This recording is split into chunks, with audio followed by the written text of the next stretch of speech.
We're good. Hey everyone, welcome to another episode of That's All Kayfabe. Uh I'm here.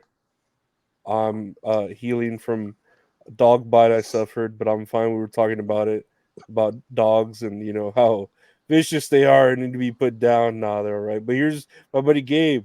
Hey Gabe, how you doing? The first thing I want to say, Lorenzo, is thank you for your service. Hmm. For your line in the active Call of Duty. Yeah, that's the right word. Nah, man, dog attacks are fucking crazy, man. Like we're just saying, and I'm just glad you're okay. That's the important thing. No, I was really trying to sell it. I was hoping I'd get a lawsuit, but whatever. Couldn't find the dog owner. Oh well. I But know now I'm you're just like feeling looking fine. around when they come around the corner. Ah, ah, ah, ah. And then I think that the night I like went to sleep with the dog bite, I woke up in the middle of the night with like drool all over my mouth, and I was like, "Oh no! I'm foaming! I'm foaming at the mouth!" Like I thought I had like rabies at that point or You're something. you're you're fucking what's the medical term? You're not fingers, but it's like they fucking stretch out like dog's paws, like American Werewolf in London. Yeah, like Michael Jackson in Thriller. I just start Oh, and yeah, you just baby, this is the best part of the movie. Ha ha ha. I don't know what he says in there. I just know he's eating popcorn. what's the matter? He says at the end, what's the matter? Ah No, ha ha ha ha. Real quick Thriller's question great. before we start: do you remember where you were at exactly when Michael Jackson died? I do. I remember I was at home. We lived in apartments, and I remember hearing about it, and I cried. Like it hurt me hard because Really? yeah, because it really we were like I just said, Thriller. I remember this was like before YouTube was like everywhere, and easily accessible. So I Mm-hmm. had the music video Thriller bought on my Microsoft account, on my Xbox, Uh because huh. it was a whole, it's a music video, so it's only like $1.99, but it's like a long ass video, and we would Mm-hmm. watch it over and over and over again just because it was the shit. I love fucking Michael Jackson. Mm-hmm. And yeah, I remember hearing that he passed away, and I was just like it hurt me. Like I feel like I cried more than I probably will when like my mother dies. Like, cause Oh it, wow. yeah, it really, I really felt affected. What about you? Where were you? And you were Uh, probably pretty young, right? You're a little, I was in eighth grade, I think, yeah. because it happened in like 2009, right? Somewhere around there. I don't But recall. I just remember I was working at like Walmart, but I was oh, at okay, home yeah, I whenever I was in heard the middle news. school. I remember the people I was texting, but I was stuck on the Superman at Six Flags Fiesta, Texas. We were stuck for an hour, and it started raining, and I'm just there like, man, this day can't get any worse. And then I get home because my phone died, and then everyone's talking about how Michael Jackson died. I'm just like, well, I guess there are other people that have it worse than I did, so I guess I shouldn't complain. uh, Yeah, but but but I know he really, he had trouble sleeping, so his doctor would like give him that one drug that would just like rowdy put him to sleep, you know. the Blue Chew. Wh- whatever color it was, right? I don't know. It could be blue, black, red, green. No, I see all colors, but um, whatever it was, it put him to sleep, and he just never woke up. And so I like to think that he's just still taking a really long nap, and one of these days he'll wake back. He's gonna wake back up. Guys, can you let me out of here? Hello, hello. I'm awake now. I'm wake back.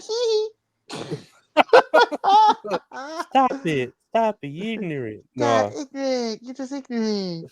but I love Michael Jackson. Like I know even with all those accusations and stuff that went down, I still like. I don't know, even if they're true or not, which they were never like found in the court of law to be true. I will say that you still separate the man from the art. You know what I mean? Even with like Kanye, uh, yeah, I don't know, man. to me, okay, like yeah, he's a like to me they're just sick people, but they make beautiful things, you know. But mentally, there's something going on that's wrong with them. Obviously, Hmm. you know, they're going through issues. Yeah, yeah. Man, it's like you say, it's hard for me to separate the art from the artist sometimes. But it's like I really love "Devil in a New Dress," man. That is such a good song. That whole album is good. That whole Oh, album. dude, I really like what is it? Graduation. Graduation is probably my favorite album from Kanye. I'm no. I mean, no, you're wrong. You're I wrong. no, You're wrong. no, you're wrong. No, I like his, you know, all his music. It's great. It's different, you know. But I still think My Beautiful Dark Twisted Fantasy is like the best hip hop album just in general, you know, like of all time. And Damn. I think, and we could even say because we talked about it the other day about Chris Benoit, Hmm. or even with wrestlers like who we're going to talk about, Ric Flair, where it's like they're kind of tarnishing their reputations, but it's still like, man, they did so much for the business and entertainment that they were in. Like, we got to still Yeah. separate it, you know, and especially like Chris Benoit when we were like, man, but man, he was good at wrestling, you know. Right. But he had such good matches, you Oh know. yeah, because Like, we talked about OJ, right? We made the joke about OJ, where it's yeah, like, yeah, oh, you robbed L.A. Las Vegas casino. You killed Nicole Brown Smith, right? and her dude, Or right, and her her lover. dude, whatever. But man, 2,000 rushing yards in a single season, dude, that's fucking badass. What in every one episode we were talking about who's worse, Chris Benoit or Vince McMahon, and then Oh we yeah. were like you know what I mean, where it should be obvious, right? But it's a hard question to answer because it's like, well, Damn. fuck, like they're both terrible people in their own way, but Hey, then they but oh, I'm sorry to cut you off, but neither of them made My Beautiful Dark Twisted Fantasy. they didn't make Thriller. Uh, Oh man, Thriller's fucking awesome. yeah, no, but it's just I don't know. We get into tarnishing one's legacy here with what we're going to talk about today because there's a lot of Ric Flair news. A lot It's of Ric pretty. Flair news. It was funny because, as I mentioned before, my brother Richard, Mhm. he's an avid listener. Always listens to on Spotify, watches the video, supports. Big fan, Mhm. big fan. I was talking to him the other day, and he's like, "Gabriel, I have a complaint about your podcast," and I'm like, "Speak to me. I'm open up. I'm open for I'm open for criticism." He's like, I love that you talk about wrestling and I understand it's what you do. You talk about the news, but damn it, you don't talk enough about Ric Flair. My favorite wrestler, Ric Flair. Can you please talk more about my favorite wrestler, Ric Flair? So He was named after him, wasn't he? That's why his I name's know, Richard. that's why, yeah, Richard Flair signs. His middle name is Fleer. I think your brother's It's a the fluer. it's yeah, it's like the real name of Ric Flair, Fleer. A fear from like the country of origin, like the The from the island of the Fleers. I don't know. Samoa is the island of Fleers. Yeah, the Fleers. The It's island of around Fleers is closer by Scottish like France. by Wales in Ireland and the Welsh. It's around that area. Oh, dude, he's gonna beat my fucking ass the next time I see him. He'll probably break a finger or something trying to fight you. He always gets hurt. I'm not saying he wouldn't whoop your ass because Oh yeah, he's like the I think and not nothing against you. I just think he would like you would have to. It would depend on the amount of time. I think you could outlast him, but if he got you first, that's it. It's over with you versus you, bro. yeah, he has like incredible like retard strength. Can I say that? Yeah. Oh, okay. No, you could say that. He does. That like he's incredibly strong. but I think I'll have that endurance where it's like I'll get my ass beat so much, but he just gets tired first. Yeah, yeah. He's But gonna like take we a both few. pass out at the same time, but it's like I'm like physically disfigured. He's gonna take a few big swings, and if he gets you once, you got to do Oh, like fucking what's his name from Ip Man, Ip Man. You got to punch him like 20 times, and then the right like yeah, and then like the right pressure point, so he's like I know he does the fucking 1,000 punches, and I do the 5 hit punch from Kill Bill. and it just makes him like shit. You fucking bitch. Oh man. uh, Oh yeah, we're a wrestling podcast. I forgot. oh yeah, no. So we were talking about Richard's favorite wrestler, Ric Flair. That's pretty much the whole episode today because Ric Flair's rowdy in the news. I mean, we got other stuff to talk about, but we'll start with Ric Flair. Ric Flair. Yeah, he's the big chunk of today's episode. So we'll go into the first non so controversial thing here. Here's a picture of Ric Flair. If you remember at his last match, uh, he passed out for a good part of it, and he thought, it was just because he was dehydrated. But apparently, from the Jackson podcast, and I remember watching this, that he said he had actually suffered a legitimate heart attack during that match. And I remember we watched this match, right? I remember buying it, and I think you might have watched it later or something. Yeah, I think because you had to work or something. Like you had to Yeah, go do something, so you gave me the info to watch it. yeah, and Hmm. it was like one of those. God, I feel like cringy watching this. It's like a AEW. No, I don't want to shit on AEW. It's like me watching my niece when she was in soccer, and like she's waving at me while playing, and I'm like, "Come on, go!" You know what I mean? Like I feel like I'm like I don't know. This is a real like. It's like watching that. I'm trying to think of a good like metaphor. When they give like the special kid the football and tell him to score the last touchdown, and they let everyone And everyone's fucking just like letting him. yeah, and everyone's cheering while he does it. That's how this felt. It felt real like charity, but Golly, Rick, Rick dude. Ric Flair reveals that he suffered a legitimate heart attack during his last match in 2022, and I would have put that in quotes because I think he didn't say that was like his last match, but whatever. I trained for my last match. I got into the best shape ever since I was 20 years old, and then I had then I had a heart attack during the match. I had a heart attack during the match. A lot of people didn't know. I didn't know myself until 6 months ago because I went and got like a heart doctor like every 6 months because I got the pacemaker, right?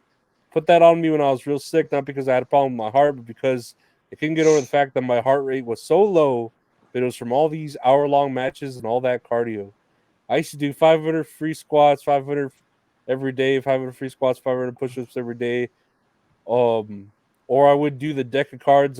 There's a lot of filler shit here. So they put that on me, and I went what's called a calcium scan, which I'd never gotten before because a couple guys died in our business with heart issues. So, shoot you with the dye, put you on the treadmill. So it's 2 days or 3 hours of testing. 6 months ago, the guy takes me, looks at my heart, is like a round pie. There's a piece of my heart right there, this big. It's black. It's gone. The guy said, "You'd never had a heart attack in the last 2 years." I said, "Never hurt." He said, "Have you passed out in the last 2 years?" During my match, I passed out 3 times and thought it was because I was dehydrated. Oh, I hate to say like it's funny, but remember he tried doing a spot in the match where he was pretending to have a heart attack. I don't remember that. I just remember him like when he got tagged out of the ring and he was there just like passed out on the side of the ring, and they were having a match without him. I don't remember a heart attack spot. It was if I remember correctly, they were on the outside, right? And he's busted open because he's Ric Flair. Yeah, yeah. And like they're attacking him, and then he's like on the barrier, like in front of his friends or in front of his family. And I just remember him going, ah, ah, ah, like grabbing his right arm, like, playing it off. And then I forget who he was fighting, Jay Lethal and Jeff Jarrett. Jeff Jarrett. One of them two were like going up to like, hey man, are you okay? And he goes, ah, ah, and then like pokes him Yeah, in the yeah. eyes. And Yeah, I then could see them doing that spot. I could see it doing it. I don't remember it, but yeah, I remember it. He was just like all busted open. And I'm just like, dude, it's a tag match. What did he do to get busted open? he just wrinkled his forehead a little bit. No, he You just blinked. Ah! Ah! yeah. And I don't know, like I remember watching all the build up to this match because he kept sharing it all over his YouTube. And I mean, he did look great. He did look healthy. But of course he's an old man. I'm like, the best shape of your life. I'm like, And then how many okay, times has he almost died? At least before this, like twice, right? fuck. Yeah, because they removed like so much of his colon, right? He had like a big surgery. Yeah, that shit Which, where Richard was like, "Oh my god, he's finally almost dead," or something, right? He really thought yeah. Richard thought Ric Flair was gonna die, and you're like, "Oh no, he's still alive." What the fuck, die already, or whatever the Yeah, he was like, what the fuck? He should be dead already. fuck. Oh, dude, I know, man. It's so. That's. This match should have, like, never happened in the first place. But I get it's hard because, if you really love the sport that much, you always hear, uh, I don't want to say boomers, but like the older generation of wrestlers talking about, like, oh, like they keep on going because they love the sport. Like, like Bubba Ray does it. Ric Flair did it for a little bit. I'm trying to think of another wrestler that's still doing it. Billy Gunn, but Mm. Billy Gunn, I'll put above Ric Flair because not as far as like accolades, but it's like that's a great shape. That is Yeah, yeah, fantastic shape. yeah. Uh, oh man, and like you said, like when we were watching this match, I couldn't turn away. It's kind of like a car accident. Like, oh man, this is real ugly. But I want to. I gotta see what happens. So it's like I'm passing up the car accident, but I'm rubbernecking it. Where it's like I'm still looking to see what Yeah, happens. yeah, yeah. Like it was like that where you're like, oh, they're gonna fall, they're gonna fall, they're gonna fall, and then they don't, or they do. And yeah, the whole Just time I was tense because it was bad, and yeah, it was like not a good match. It wasn't the best way to go out. it was not a good. I feel bad for all the parties involved. I feel bad for Andrade. I feel bad for Jay Lethal. I fucking love Jay Lethal. Jeff Jarrett, I'm kind of indifferent about.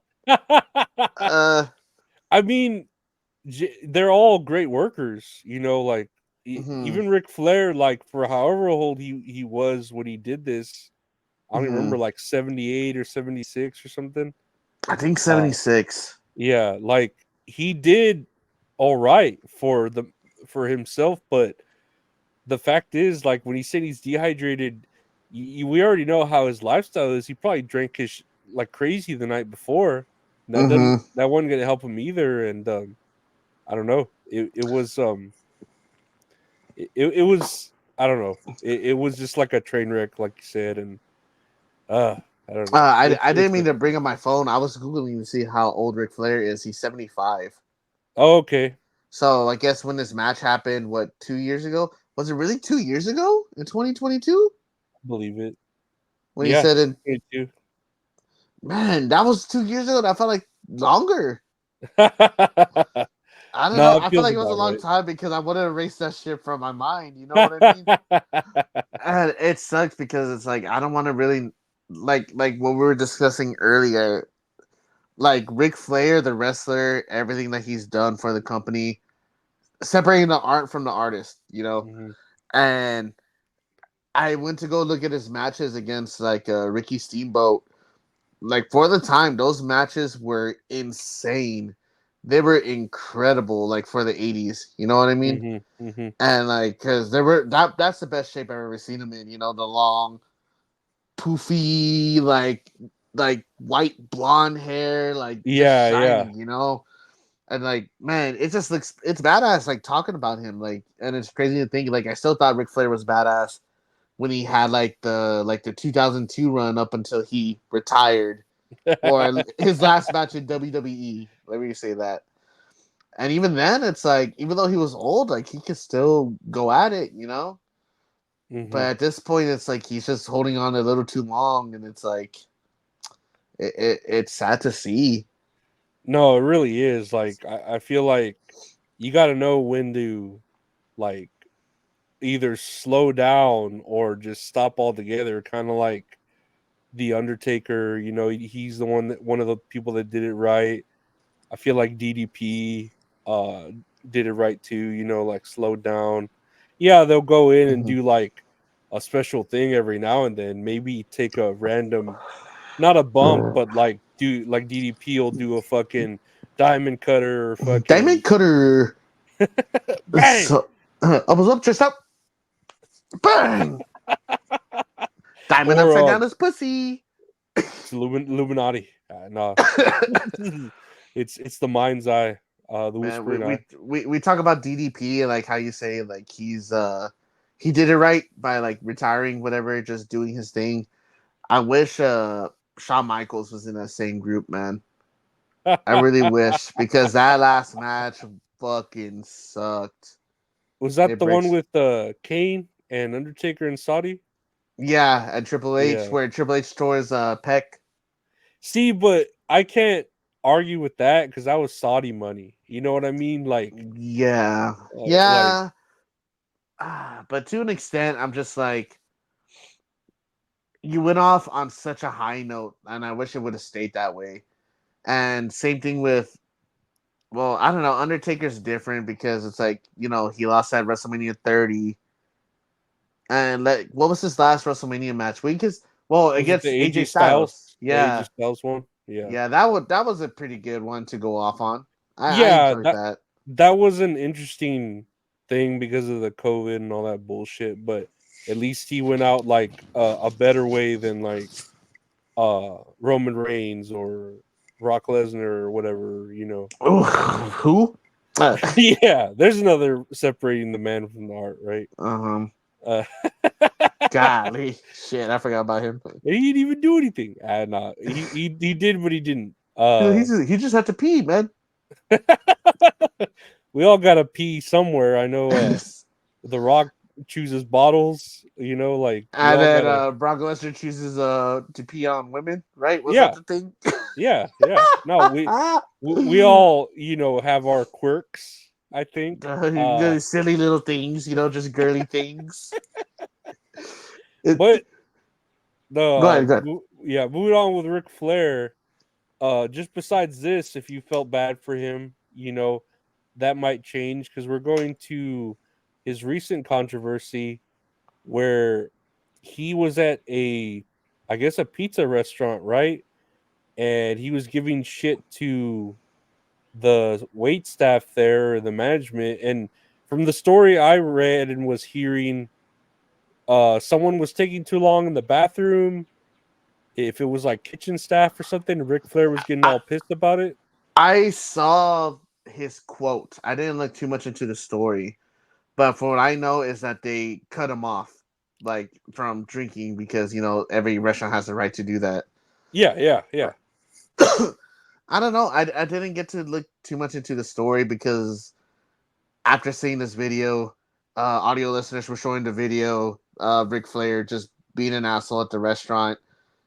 Just being rude to staff, and man, this is the shit that makes me cringe. Like, man, I don't know. It Yeah, makes me upset. this is the kind of, do you know who I am?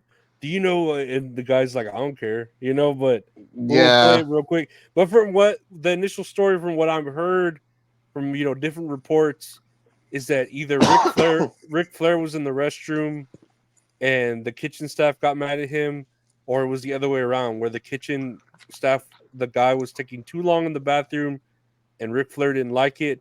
Which I don't remember if you know that, like, one Seinfeld episode it makes me think of, where Jerry Seinfeld goes to like a restaurant and he sees the chef walk out of the bathroom and the chef's like, "Hey, Mr. Seinfeld, I'm making the dish especially for you," and he just walks out without washing his hands, and Jerry Seinfeld like he gets all Yes, like yes. paranoid or whatever, and Uh he's like, huh. "Man," and they're like, "Why aren't you gonna eat it?" And he's all, "No, no, no, I'm fine, I'm fine." Yeah, yeah. So I don't know why that episode came to my head when I was thinking like maybe Ric Flair was like, "Man, you're cooking all the food and you're taking too long in the shitter." Like I don't like that, you know. Golly. I don't know. That's what I imagined. But let's take a look and listen at this. And to set it up again, this is Ric Flair arguing with like the kitchen management at the restaurant, which is like a pizza restaurant. I did anything wrong except spend money and put this place over and bring my family and friends here. That is bad for you. Why would it be that? Well, watch social media tomorrow. I don't follow social media. Well, you better. I don't get stuff on my phone. What's your name, job? Nicholas what? Nicholas Dickhead. You don't have to call me like that. Don't Got ever him. call. You don't have to call me like that. The king of the promo, Nicholas. What's your name, Nicholas? Nicholas Dickhead. Oh man. You don't have to do this to me because you really made me my family. I'm not reading. I didn't do one thing wrong. I walked into the bathroom. And you cussed on my kitchen manager. Oh, you're a kid higher class. Really? What world do you live in? I think that's what the same world you live in. How did I cost him? Did I touch him? Cussing. You said cuss word. I never said a cuss word. You know, is that his word against yours? I didn't say one cuss word. God. No, ma'am, I'm gonna give you $1,000 tip just to say to him, kiss my ass. You walk outside here, you don't have to be disrespectful to me, sir. We're being I know. You are you're disrespecting me. How am I disrespecting? Telling me to leave. I'm not telling you to leave, we're just telling you that you're cut off. Oh, I'm cut off and I'm not really? Yes, sir. It don't matter if you're famous or not. Ma'am, ma'am, please give yourself $1,000 tip. $1,000 tip. This guy and I are so cool. She and I are cool. And along comes the dipshit. You don't have to call me like that. I said it. I'll say it again. You're a dipshit. I was like, why did he call him an Egyptian? Yeah. I was like, an There's Egyptian, but it says dipshit. Oh, dipshit. That's what he called him. those trusty Chinese subtitles on TikTok. The Egyptian dipshit. I don't know. Yeah. We'll come back again. Come on inside here and talk to me like a man. I'm not gonna do that because I'm on the clock. You push you. You're on the pussy clock. Got him. Hey, you want to go out and talk with me in the park? Because I don't work here. I don't give a shit. We'll talk tonight. What's that? You heard me. What's that? What did you say to me? What did you say to me? Oh, I brought my whole family here. I need one of those little bar straws to get straight. You know how many?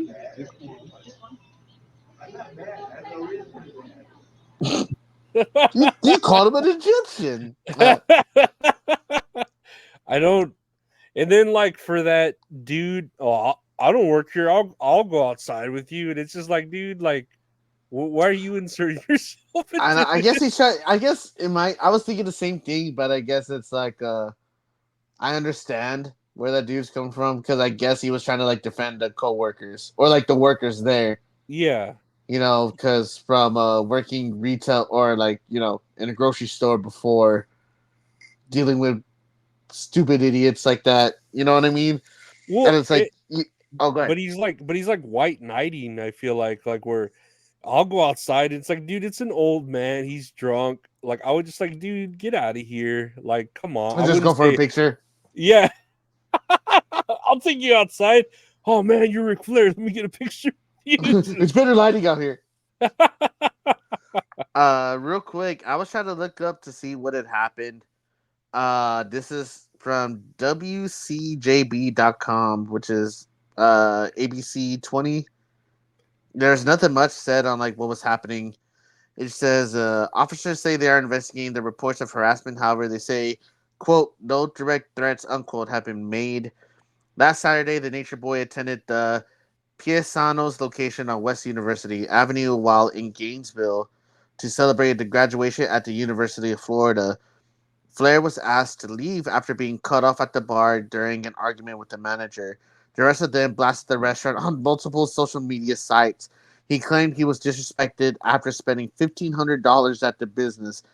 Video recorded by someone behind the bar, which is what we just saw right now, and posted to social media shed light on the situation. So then here, Ric Flair made a post. I spent $1,500 at Piesano's SFP to be disrespected more than I ever have in my entire life. After taking 20 pictures with customers and staff, I was asked to leave because of an issue I had with the kitchen manager taking too long in the bathroom. I would highly recommend that anyone who wants to enjoy a relaxing time in Gainesville at a nice restaurant to never visit this place. Woo! I don't know if you can tell, but that's exactly what he put at the very bottom. Yeah. With multiple O's. I know it says here in this other post, Ric Flair is considering a lawsuit following a video of him being kicked out of Paisanos, the restaurant in Florida, after it leaked online. I'm like, I don't shake hands or take photos in bathrooms. Any man that goes into a bathroom knows you can see into the stall. I said, get your ass off there. I need to use the restroom. I'll be quite honest with you. I was pissed because I didn't do anything wrong. It's my word against the kitchen employee, and it makes no sense. I admit to everything I said. I have no problem with it because I was mad. I have the money to buy the restaurant. It's called Ric Flair's Italian Bistro. What the fuck? So, the tweet I just read from Ric Flair, the very first response to it is this guy that claiming he is the manager at the sister location. That he put. This sounds so stupid. I'm already laughing. It says this guy tweeted at them saying, "I'm the manager of Piesano's SFP sister location off of Archer. Mr. Flair was being drunk and disorderly. He wooed directly into a blind grandmother's face. uh, After being confronted, he picked up furniture and swung it menacingly. We love Rick, but he was boogered." Is that like being drunk, boogered? I guess so. BOOGER apostrophe D. Huh. Boogered. Huh. Okay. Oh, dude, that's so Wooing into funny. grandma, shit, throwing stuff around menacingly. Oh, dude. I don't think I would put that past Ric Flair. No, I believe it. I completely believe it. It sounds like the talent that AEW produces, and I don't know. Yeah, he does work over there. I was like, how's he still getting money? But I forgot he's like under a contract with AEW, right? Yep, their official energy drink. Woo. But yeah, I don't know what to think about this. I know, after this video came out, and how you saying he's wooing at grandmas and menacingly throwing furniture around. I have this article here. It says Ric Flair issues public apology after viral restaurant incident. Oh Uh, no. here's him. Here's him strutting sadly across the ring. Let's see here. Ric Flair recently found himself in the middle of a controversy involving a restaurant, Paisanos. A few days ago, the Nature Boy tweeted, gone to Twitter to claim the employees of Paisanos mistreated him. He complained he spent $1,500, took 20 photos, like he said. It was later reported that Mick misbehaved. While speaking in an interview with the MJ Morning Show on Q105, the two-time Hall of Famer apologized for losing his cool and arguing with the restaurant staff. He said, "It just escalated and I was wrong for getting mad, but I kind of felt like I was defending my position. I was wrong for losing my temper. When I feel like I'm put in the area where I'm uncomfortable and all of a sudden everything just fell apart, I got upset." He got worked up only because he was having a good time and it got ruined. I was wrong for getting upset. I probably just should have just walked out the door, but it caught me so off guard because we were having a wonderful time. Then all of a sudden, someone in their kitchen said I did something wrong in the bathroom. There's no one there except me and him. And here's Paisano's co-owner reacting.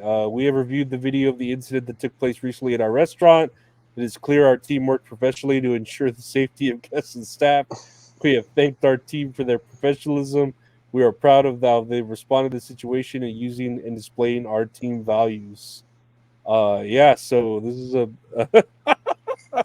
story that keeps developing, I guess. I mean, I don't know. Oh man, it's just Ric Flair being an asshole.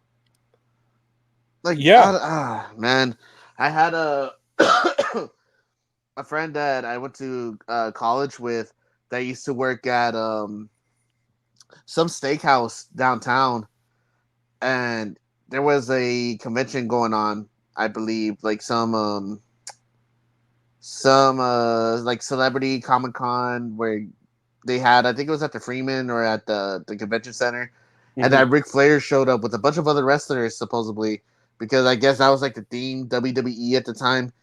So it was probably like around 2016, 2017. And he was like, dude, I never seen anyone drink so much in my life. Because he was a waiter that Ric Flair just kept asking for drinks and drinks and drinks and drinks. And he was like, but he tipped good, dude. Like, he tipped me like $800, like $900. Man. I'm like, dude, that's crazy. Like, especially for him just to throw away $1,000 just for a tip, you know? I'm saying, like, I could like live fucking 3 weeks off of $1,000. Well, maybe even the whole month off of $1,000. Like, that's a lot of money. Hell yeah, dude. That's a lot of money just to blow one day, dude. I was like, give me $1,000, man. I'll take it to the casino. I'll flip that shit to zero. Just to tip a woman, tell him to kiss my ass. Tell him he's Egyptian. that'll Just like, okay. yeah, boy, I got you. You're speechless now, aren't you? Yeah, I don't know what the hell that means. The thing that makes me cringe so much is how he said he's putting the restaurant over. Like, bro, this ain't wrestling, dude. You're at a pizza place. Calm down. Well, I mean, he's not taking the L. He's putting it over like Hulk Hogan would put it over, or something like kick out at 3.1. 3.1. Yeah. 2.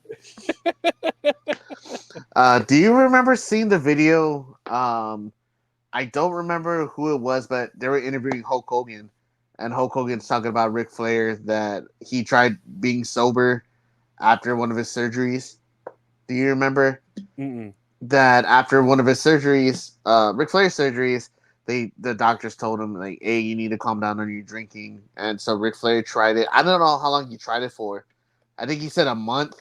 And then he went to an AA meeting, returned his coin, and went to the bar across the street to get a drink. Yeah, I've heard that story where they gave him the coin and he says he used that coin to buy a drink. Like, he gave them to the bartender as like a currency or something. It's like Peter Piper tokens. Like, I'll take a alcoholic beverage. I was trying to think of a drink off of my head. I'll take a Mai Tai. He adds it to him. The guy like bites it to see if it's real, and then all right, you're good. So, sir, this is a bottle cap. How many drinks can I get for it? All right. Oh man, it makes me sad that how addicted to alcohol he is, man. It sucks. I feel like addiction, and this, obviously I'm not a doctor, right? So don't take this as you're not. Actual, no. I was like, wait, what the fuck? I'm only a gynecologist. I'm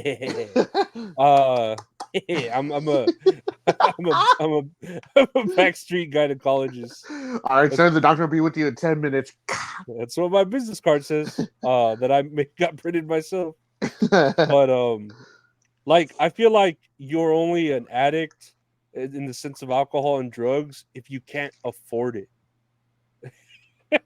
Like, that's when it's a problem, when you can't afford it, right? Because look at like Steven Tyler from Aerosmith, right? I think he was like drugged up all the fucking time when he was whatever, but he had so much money he could afford it. And the same with like Ric Flair. Of course, he drinks like a fucking, fish out of water, fish in water or whatever. But it's like he could afford it, so no one tells him anything. I don't know. It's weird. I don't. Okay. Um, this Do we have example. conflicting opinions here? Well, it's like, okay, so I imagine like, do you know Keith Moon, the drummer from the Who? I know the Who. I don't know Okay, the so specific he's drummer. known as like one of the best drummers like ever. Like a lot of like professionals do talk about him in like high regards. Like he was addicted to drugs. I know he was for a fact. Hmm. I would say he was an addict because even though he had a lot of money, what makes you think it's like, oh man, this ain't doing it for me? I know, I'll try horse tranquilizers. And he passed out like in the middle of a set, like over his drum kit, and they had to like carry him off set because he couldn't because he took horse tranquilizers because everything else wasn't cutting it.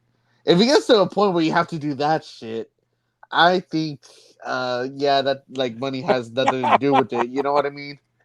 All right. Well, you say potato, I say potato. Whatever. do, do, do, do, do.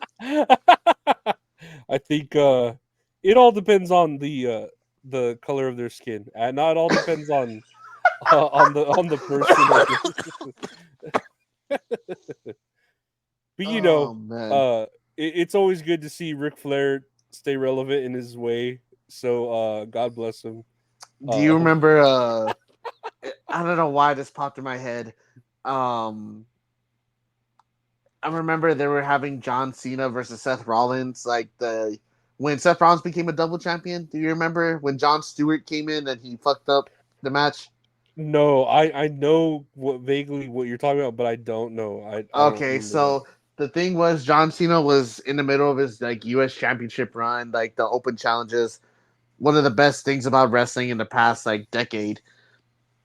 And he was fighting Seth Rollins for the WWE championship. And if Cena would have won, he would have tied Ric Flair's record for the most championships, like 16-time world champion, whatever.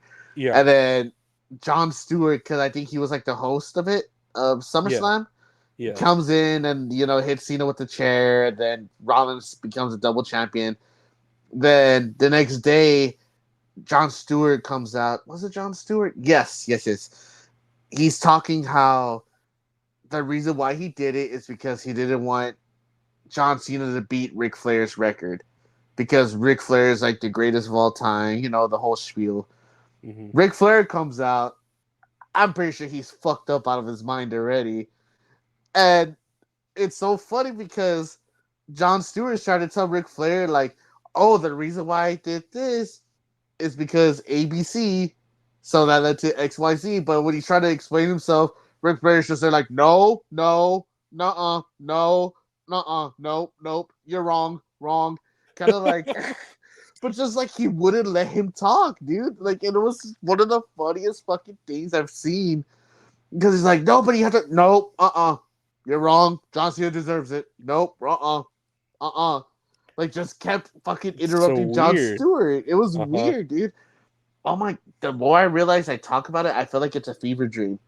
Like I feel like, did this really happen? Did this ever happen?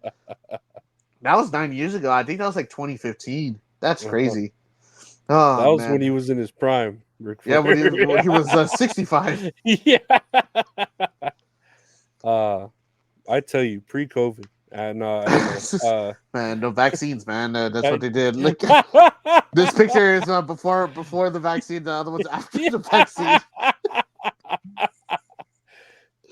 that's what happens when you rush something into production. You just you don't know what's gonna happen. But yeah, I'm sure he'll live forever. Ric Flair's cursed with that sort of thing. He's gonna have enough money to not chronologically. Oh my god! What Walt Disney did? Freeze himself. Well, he's gonna probably tell Charlotte Flair to like give him her blood, like how like the elite do it, where they get like Oh, he's all yeah. elite. No, he's no, where they have children just to like drain their blood from them in order to stay young. Oh, like Bram Stoker? Um, Dracula? I'm about to say you do that on your own time, buddy. And I'm just a gynecologist. I've never seen the movie. I know what you're talking about, but I'm like 85% sure that does not yeah. happen in the movie. Well, I don't think he's a vampire. I'm just like I think that might be a rich white people thing. Even You that seen Futurama? Have you seen Futurama? I have, I love it. I don't know Uh, if I've seen like that example. no, it's like Professor Farnsworth where he makes like a 10-year-old clone of himself. I Uh-huh. feel like Ric Flair has enough money to do that. He puts his brain like tries to put it into tries to put it into that referee, the little H, his body. I was gonna say Craig Robinson, but Craig Robinson is the comedian. Tim Robinson? Is it Tim Robinson? Man, I don't think that's another comedian. That's That's Craig Robinson's brother. yeah. You're just naming comedians. No, I don't No. remember his name. I just know little H. But you know who I'm talking about, right? The referee. He still Yeah, referees. little H. Yeah, the Oh referee. man, that's funny. That's all I know him by. It's not Craig Robinson. Didn't he just referee the main event at Backlash? Or what He main refereed event? WrestleMania. Yeah, right. I think so. Yeah. Oh fuck! I think it's Tim Robinson. Let me Fuck! see. Can you look it up? It's just gonna I gotta bug look it up me. now. Yeah. Little Ah, Nate Nate. referee. Little Nate. Charles Robinson. Charles Robinson. There you go. Who the fuck is Tim Robinson?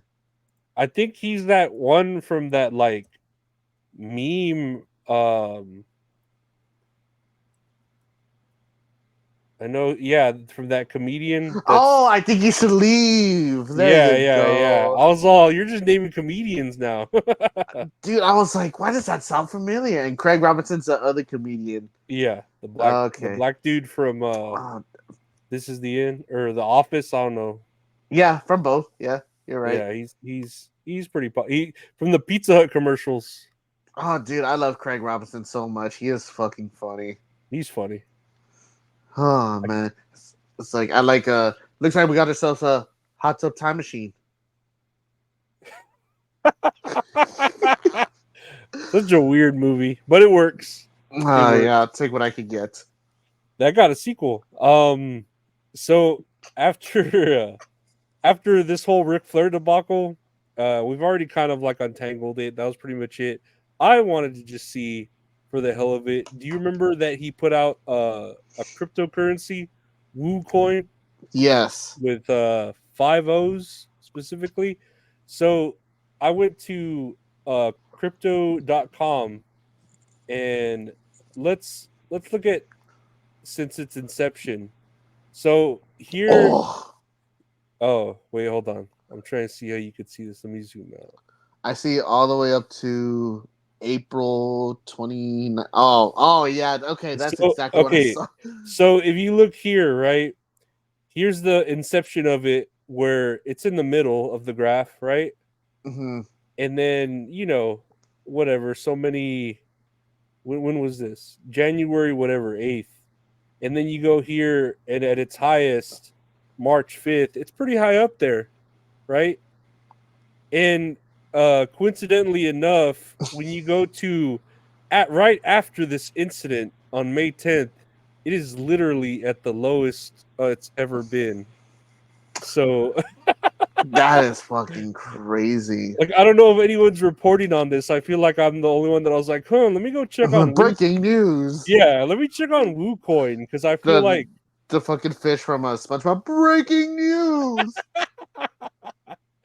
and I'm like, dude, it's weird that people were like, oh shit, we gotta sell this shit because Ric Flair just screwed over, like he's about to lose everything, But buy WooCoin now if you want. It's at its lowest price it's ever been. Do you have WooCoin? No. No? I legit would buy it if I was not so like tight with money right now. Yeah. But I mean, it's the lowest it's ever been. If you want to invest in it, it's literally for. Oh, is there no? Oh, look for one. Well, let me change this to $1. So for $1. $1 US, you can get 1,344.62 Woo coin. What I'm Oh, thinking. you can't see that. I'm sorry. Let me. Oh no, you're good. You're good. I'm I trying. believe you. I believe you. One woo No, equals. no.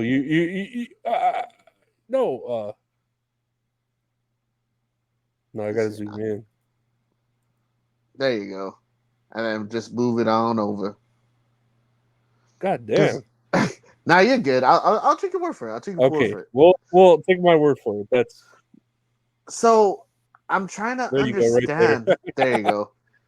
What I'm trying to understand is, does the actions of a person really affect like the value of Bitcoin?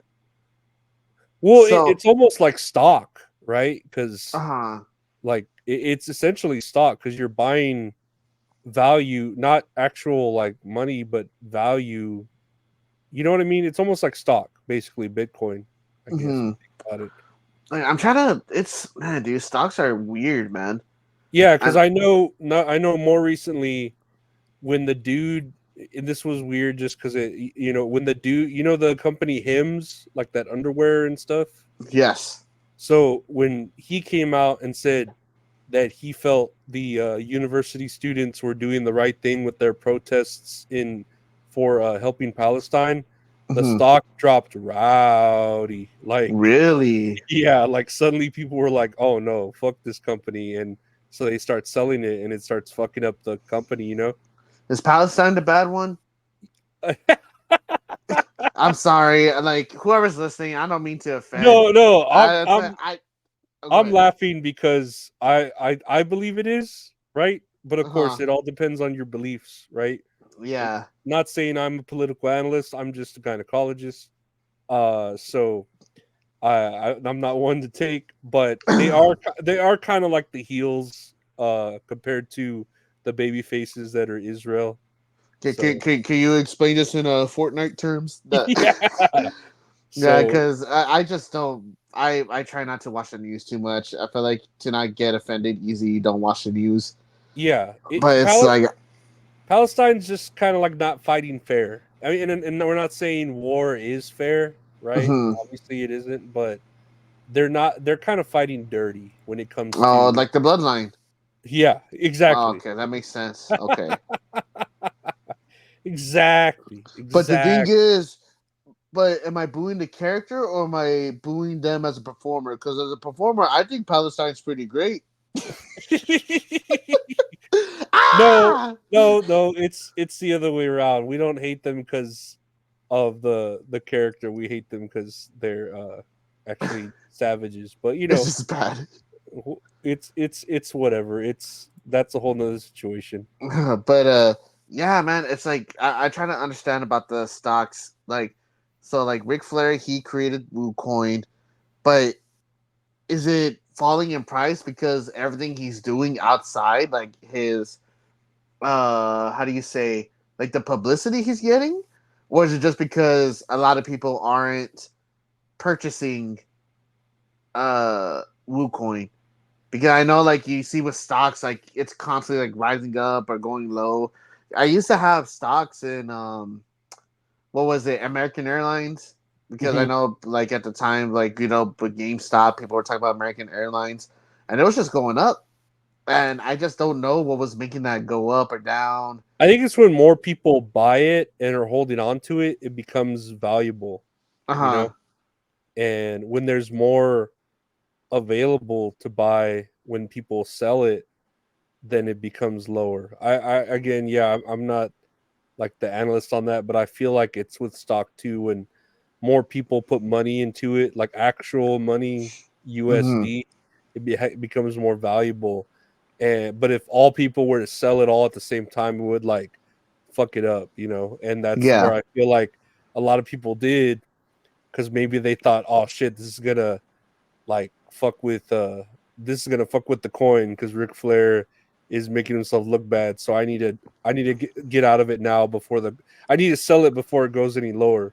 And that So, mentality makes everyone want to sell it, and that's what kind of like what TKO and Vince is happening, right? Like how Yeah. Vince sold all of his, and then now Nick Khan's selling a good chunk of his too. But I think in that case, people are actually like wanting to buy it because they know like it's a good company, or It's gonna profit. yeah, Mhm. with all, especially with all like the announcements they made as far as the Netflix deal and this and that, and that you can tell it's growing. People are Mhm. gonna buy up that stock like nothing, and uh, I'm sure even Vince and whatever about selling their own stock, they had to get that approved, and Mhm. the company's like, all right, yeah, we know it's not gonna fuck with the value. Go ahead and sell it. Yeah. But I don't know. Again, I don't know much about stocks other than the Woo coin. You should get on it now if you want any. I'm probably gonna do it in a little bit. I got $1 I can spend.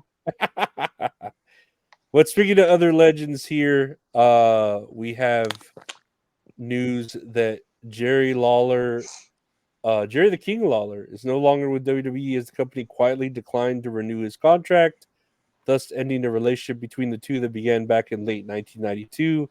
Under the previous ownership, Lawler would have always been taken care of and connected with the company in some way contractually, but this is a new era. The old company is dead. From PW Insider. What do So you? like 32 years, man. That's a long time. I That's tell you, crazy. But no. I saw people say, and there's like, I guess maybe in the comments, now that he still has a Legends contract. He just doesn't have like a broadcasting contract, like where he would show up at like pre-shows or events or something. oh, okay, okay. I Yeah. mean, I think it was like the top comment here. I kind of agree with it. Like, it is a new era, and I feel like I can't lie. I'm happy about this. It's time to. Oh, I was reading the comment.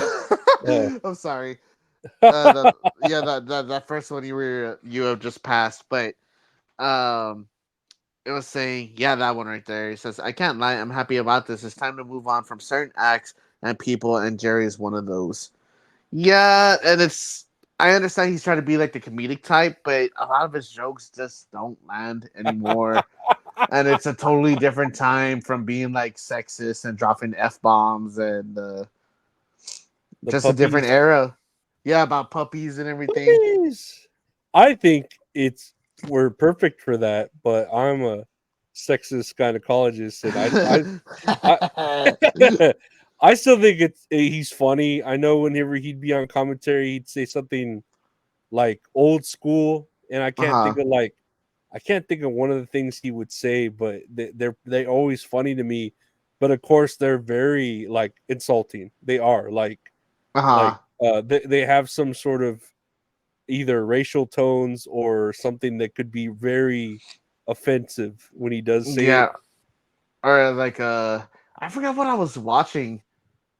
Oh, WrestleMania 19. I had it on in the background, and one of the matches was Triple H versus Booker T. I don't know if you ever looked it up, but there was like a lot of like racial profiling in that build, and saying that how Booker T was in jail for, I guess, like theft or something, or like armed robbery or something. Hmm. So they use that, and then Triple H is like, "Oh, like you will never be a champion. Like your kind will never be." It Yeah. was really fucked up.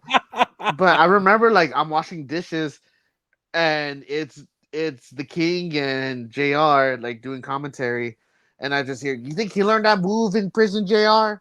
He's all, "Oh, his people, whatever, blah blah blah," like just going off, dude. And I'm like, "My guy, chill out." And that was just 2003. Well, that Yeah, was yeah. 21 years ago. Oh my god, yeah, No, that no, that that was just yesterday. And it was, yeah, 21 years ago. But then now, when they would keep him on, I just remember his commentary would just go down and down and down, like the quality of it. it fucking sucked. Like he just couldn't keep up anymore. And I guess it's with age, I'm Mhm. assuming, and it's just a new generation because I believe they had like him and JBL. It's like, oh god, now we have another boomer on here with Well, JBL. you could tell he's not good if he can't be himself, and he can't be himself. Hmm. Of course, like hearing back at all that, it's pretty like, oh my god, why is he saying that? But back then, it was hilarious, or it was in the context of the time. It Yeah. depends on what you thought, but that's just how the times were back then. You can get away with saying shit like that, and people wouldn't like throw a fit about it. And now that he's essentially like a dog on a leash. He's having to fucking like watch what he says, and he's not good when he like, Hmm. you could tell he's like stale when he can't say what's on his mind, and it's probably Yeah. probably racist or very sexist 100% of Yeah, the but time. I honestly I'm perfectly fine with the commentary team that WWE has now. I think it's pretty good. Like I'm a fan of Pat McAfee. He cracks me up, but I think a lot of people just like to shit on him because he came from like college football and like actual real sports, Yeah. and then everyone just shits on Corey Grace. But I think it's because like he's married to Carmella and everyone wants to like have sex with Carmella. Michael I Cole, Michael Cole is like really goated too in Yeah, general. yeah, he's been there forever, so he knows what's up, and he's actually professional. I have nothing against the other two. I feel like Corey Graves looks like when they tried to replace Diesel with fucking like a fake Diesel. They tried to Uh, replace CM Punk with him or something. Like he looks like a fucking knockoff like a knockoff Pepsi brand, you oh know, man, like in store brand who's it? Pepsi. You know who cracks me up? On commentary, they piss me off sometimes, but in a sense, like they're bad, like like the King. But some of the shit they say is actually fucking hilarious. Is Booker T. It's like I remember I was watching a clip of NXT, and I forgot who came out. I think it was like Roxanne Perez or something like, or one of the women came out and they're cutting commentary, like they're cutting a promo, and then Booker T's just like, "Why is she dressed like that?" But like just casually talking. Why does she have clothes on and she's not making me a Shuck sandwich? shuck Ducky, it, duck ducky, it, quack, quack, quack. quack. Oh, you sucker. Oh Come for you. Hoboken, come for you. no, dude! But he cracks me the fuck up with some of the shit he says because I know. I guess he doesn't be like ill will by it. Like it's just like casual conversation. And I feel bad because he's with Vic Joseph, who I think is great too. But Vic Joseph's like, all right, Booker, like, come on, let's like you gotta get back into it, man. Yeah, Oh, yeah. shucky ducky quack quack. Oh, Booker T. He's great. Oh yes. Moving on to other great stuff here. This is a post from Mansoor saying, incredibly excited to announce we have raised $28,731.89 for the Soft Ground Uganda Wrestling. Thanks to all your generous support. We couldn't have done this without all our wonderful friends who joined us for the fundraiser. Thank you for all who participated and donated. Achieve the Dream SG Dub. And it says here in the comment, with the money, they will be able to purchase 6 months of food, beds and mosquito nets, a van to take SGW on tour, an extension on their lease, and a storage unit for a wrestling ring. Proof of purchase and delivery will be shared for all of this and more. Thank you. Hell And yeah. That's this that's the is stuff I want to hear, man. no, it's sweet, but again, I'm gonna sound like the bad guy and say they better get a fucking ring now. Dude, no, they could build it into a storyline where they're like, yeah, like we finally got a ring, and then they're like, where's our ring? And then you just see like comedically Lord White, like in Yeah. a helicopter, that he bought with the money. Like just stick their wrestling ring or like on a rope and it's just like floating away. Can you imagine that? with Dude, all that'd be these one of the... with all these rings and a crown and a grill or something. Oh dude, yeah, but it's just like really bad like CGI green screened. Oh man, I would support that 100%. That'd be so funny. I'm just I'm just scared that like we're gonna see videos of like the somehow the South Ugandans have taken over the country with weapons they've purchased, and Like, we don't know whoa, what? we don't know where the money's come from, and it just shows like them over like a revolution. Like He's like, we yes, just this is ABC News. From what we can tell, it's about $28,731 in yeah. AR artillery. They just bought a tank with it.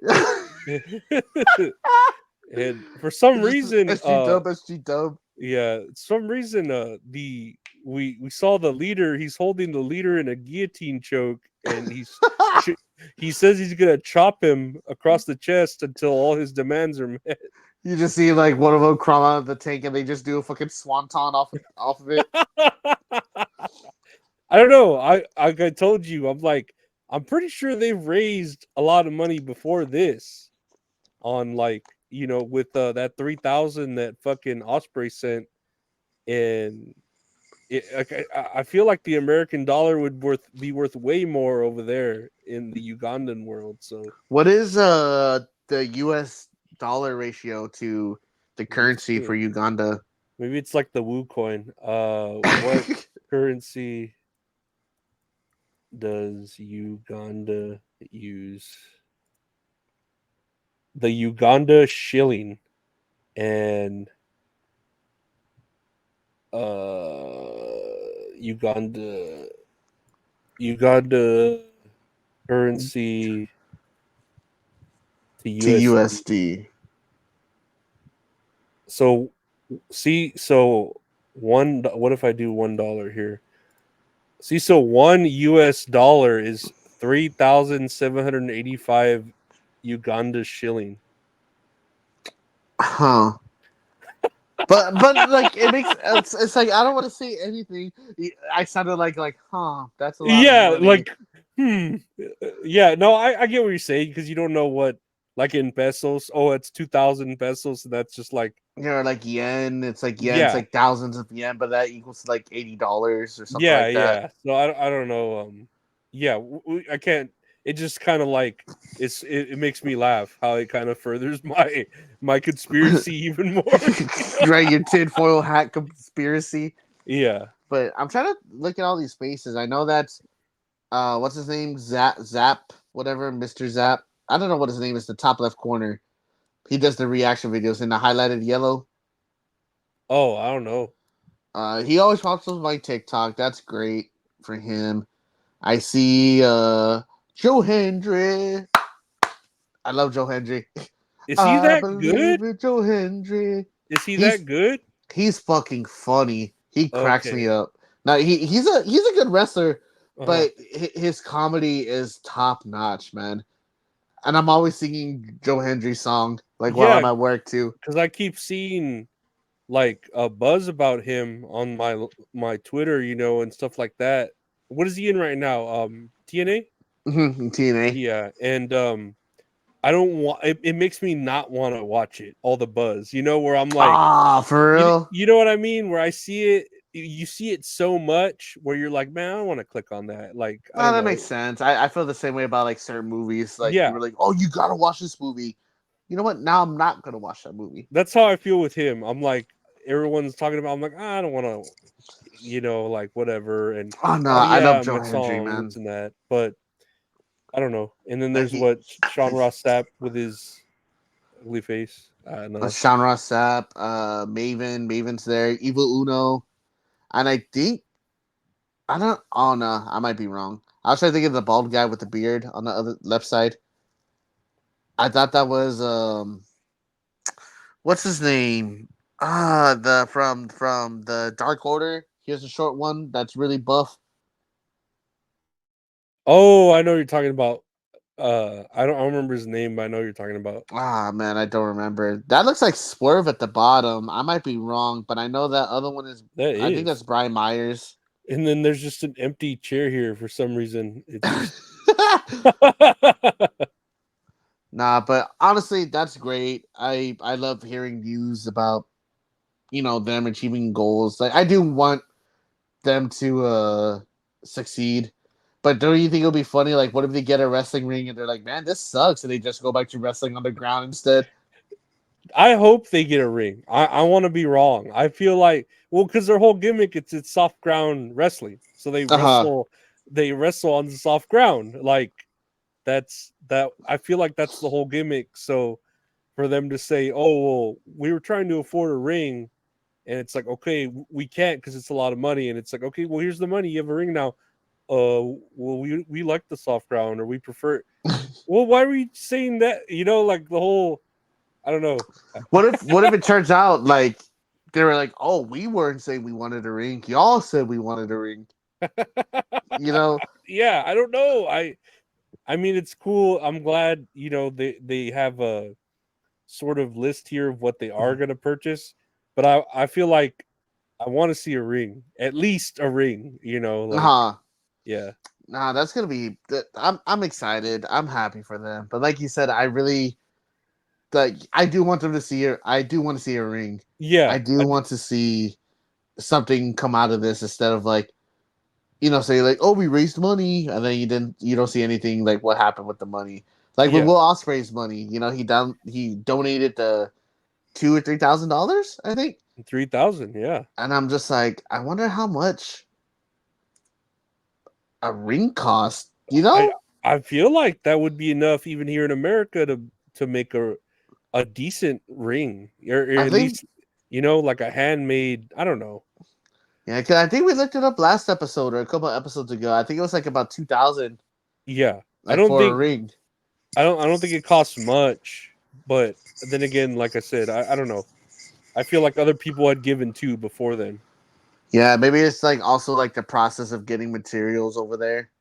Yeah, but this Uh, should be more than enough to fucking get no, a ring. we'll see. Hopefully, like I want nothing but the best for them. That's all I want. hmm hmm Speaking of negative, no, there wasn't anything negative there. There's shit going on about women in wrestling right now. So I'll read the initial post here. It says, "Watched an awful thing happen involving Skye Blue tonight at the Ring of Honor taping." So, a man in the front row and this is I guess, a post on Reddit, right? Yeah, square Uh, circle. R/square circle. yeah, yeah. A man in the front row continued to make vulgar comments about Skye, commenting on her body, calling her baby girl, the whole shebang, the whole match. Wouldn't stop when people around him told him to STFU. He just got louder. Aubrey Edwards finishes reffing the match and screams for him to be kicked out to security. Both AEW security and Arena security were involved. More people were called when he put up a fight. He had a child with him. Skye left the ring quickly and was very upset. Really awful thing to observe in 2024. And first off, what do you think about that? That guy's an asshole. I think because it's like, man, you're there to watch a wrestling show. Just comment about wrestling. You know what I mean?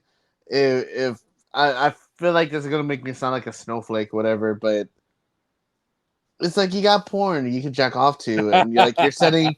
Not only that, it's like you're setting a bad example, like for the kid that you're with. You hmm know, like a hmm grown ass man, like the kids be more mature than you are. I don't know what's your view on this. Well, the thing is, if you want to yell at a woman, you need a megaphone, and not what. No, my opinion is, and of course, I don't want to sound like we don't talk about women on the show here. Even Skye Blue, she is very attractive. We've said it before, especially her ass, right? Mhm. But I'm not gonna go. There's a difference between like saying it here and even on like a podcast, right? Because we're just Mhm. men, whatever. But being at an event and like nonstop doing it around like other people, where obviously there's other children, not just your child. And then what do you expect the end goal out of this? Do you think like if I yell these sexual ideas in my head to her, she'll come up and like fall in love with me? Like, what is your end game here? Because I don't know. To me, it feels like, even like, let's say I'm watching wrestling here with my niece and I see a hot chick, I'm not gonna be like, oh fuck yeah, that chick's hot, right? To my like Mhm. niece or something, or like, Yeah. or be like, oh yeah, baby, take it off, you're fucking sexy, and or whatever he said, right? It just is vulgar, which who knows like what he did, but it's like, dude, like, do you not have an inner monologue? Like, just fucking Yeah. keep it to yourself, you know?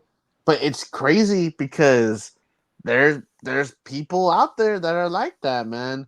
Like I read this post on Reddit, and it legit takes me to like, I imagine like my Theo saying this. You know what I mean? Because like I have a Theo that doesn't have a fucking filter. Like when he says like certain things, you know, and I'm just there like, hey, you shouldn't be saying stuff like that out loud, you know, like you're 60 something. And And there's but even some people, like, there's exceptions, right? Like, let's say it's an old man and he's like, I don't know. I feel like there could be exceptions. Like if it was mhm, an old, not at a wrestling show, but like an old man at the diner and he's telling the waitress, "Oh, your sweetheart. Oh yeah, or whatever." Like, of course, it's just boys will be boys, right? But in this situation, it's like, dude, you're like at a wrestling event, front row. Like, what are you getting out of this? I don't know. mhm. I don't get like what his end game was like at all. Yeah, like it takes me to I went with a group of friends to AEW like a couple years ago, like when CM Punk was still part of it, right? And Sammy Guevara and what's his wife's name? Ty Conti, right? Yeah, yeah. They were in the ring, whatever, and she's attractive. Like she is Very, absolutely attractive. very, very hot. And it's funny because my friends, like, we're just there like, man, dude, like she's hot, you know, like just like to ourselves. And then Mhm. there's a an older man, maybe like 35, with his kid, and his kid probably looks like 8 or 10 years old. Was like, oh dad, like, like booing them, whatever. He's like, hey mijo, like, he's you better be quiet, man. He's that's dad's girlfriend right there. But like, like that's they're poking fun at it. And then my friend turns around, he's like, your girlfriend, like, just joins up the like conversation, like making the Yeah, kid laugh, whatever. Like, I feel like that's okay, like you're just doing it for like the kids' entertainment. You want to put a good show for them. yeah, But it's like, if you're making like a bunch of sexual explicit comments, like you said, it's crazy because like a lot of men have that Neanderthal brain where it's for real. It's like you talk shit about these women, or you make comment about their bodies, like, oh man, like these bitches, like they don't want to have sex with me, like all bitches are the same, like you were ugly anyway.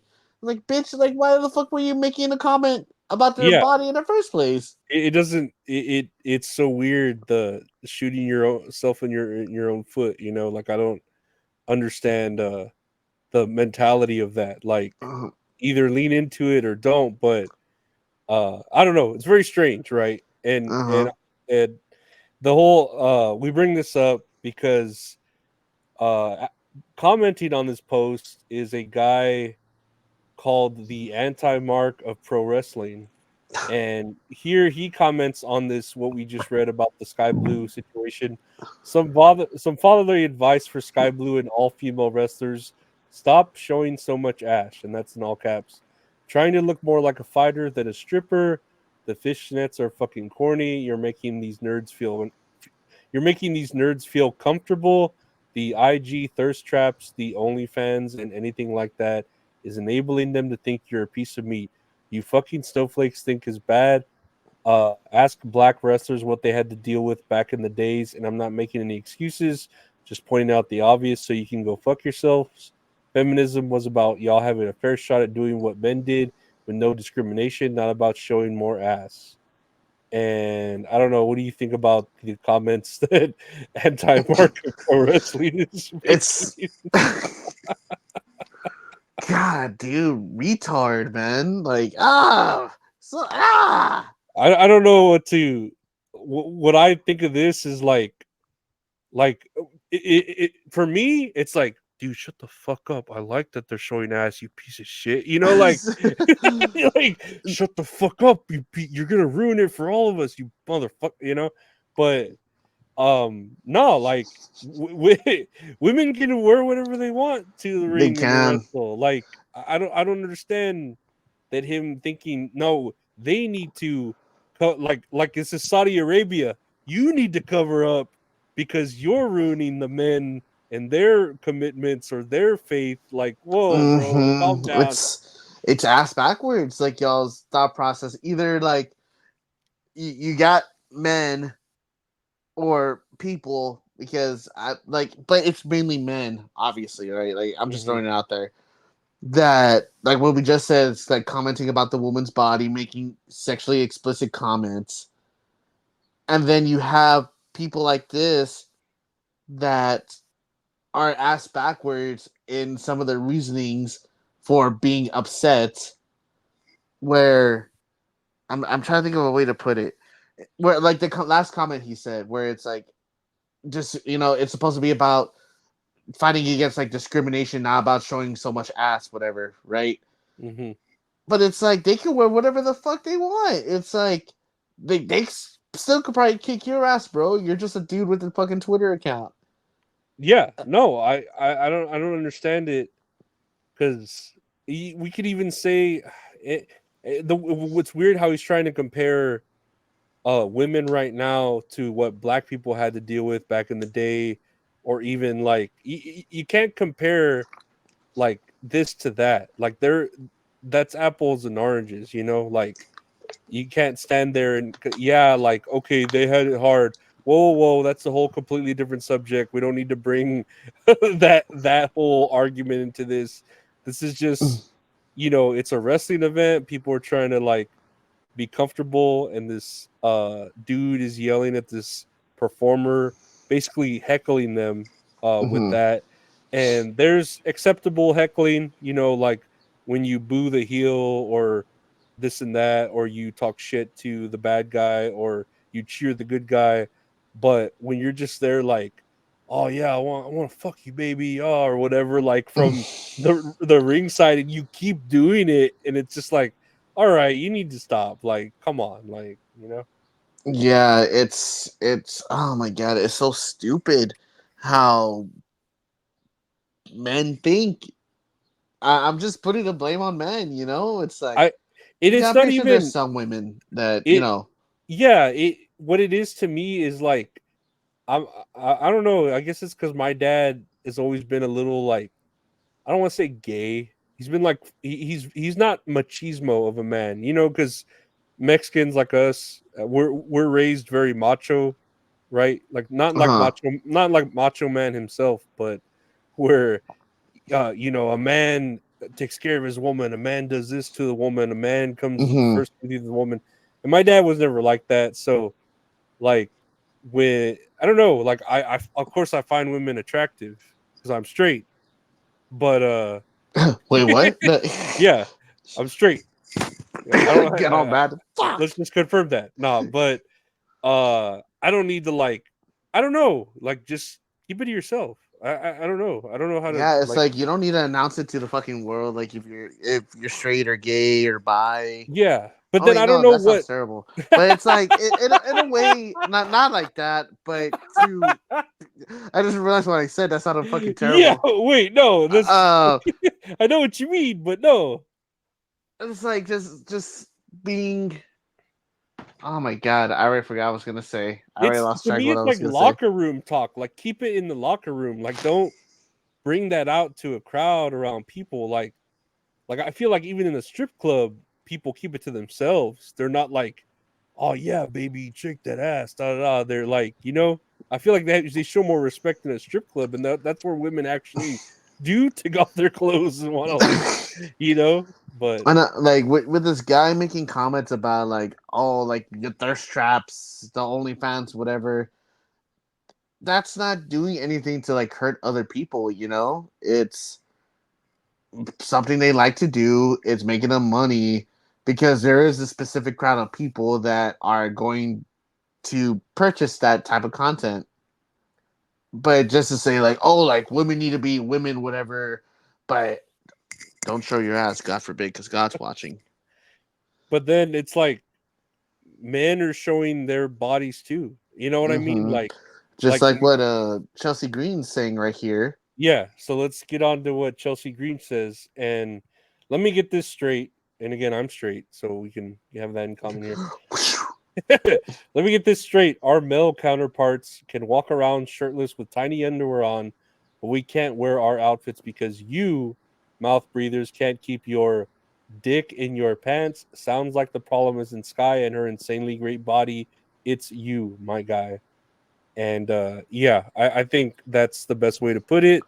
I completely agree with that because I'm straight. Nah, it's because like just control yourself. Like you have to know the situation. Like I don't know. Uh-huh.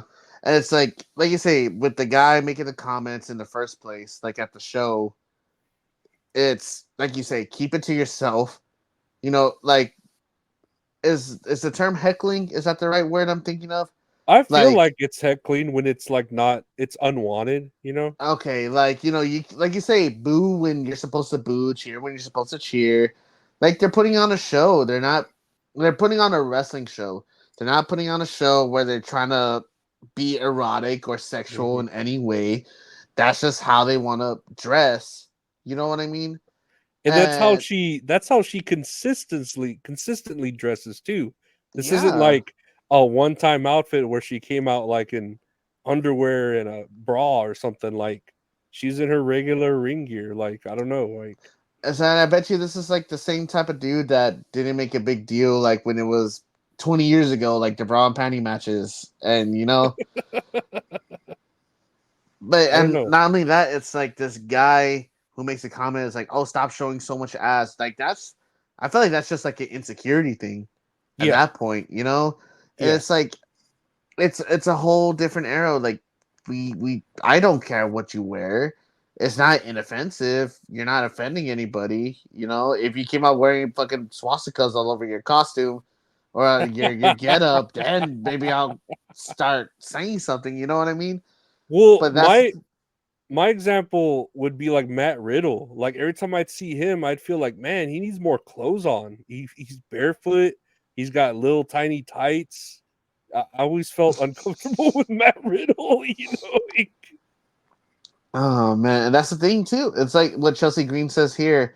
Like the guy, he's blaming the women how they dress is the reason why he can't keep his dick in his pants, essentially. yeah, And that's a whole insecurity thing from this guy. Like that sounds like a personal problem at that point. yeah. No, definitely. You need to uh stay at home if you're gonna be commenting on women wrestlers like that. Don't come to the events.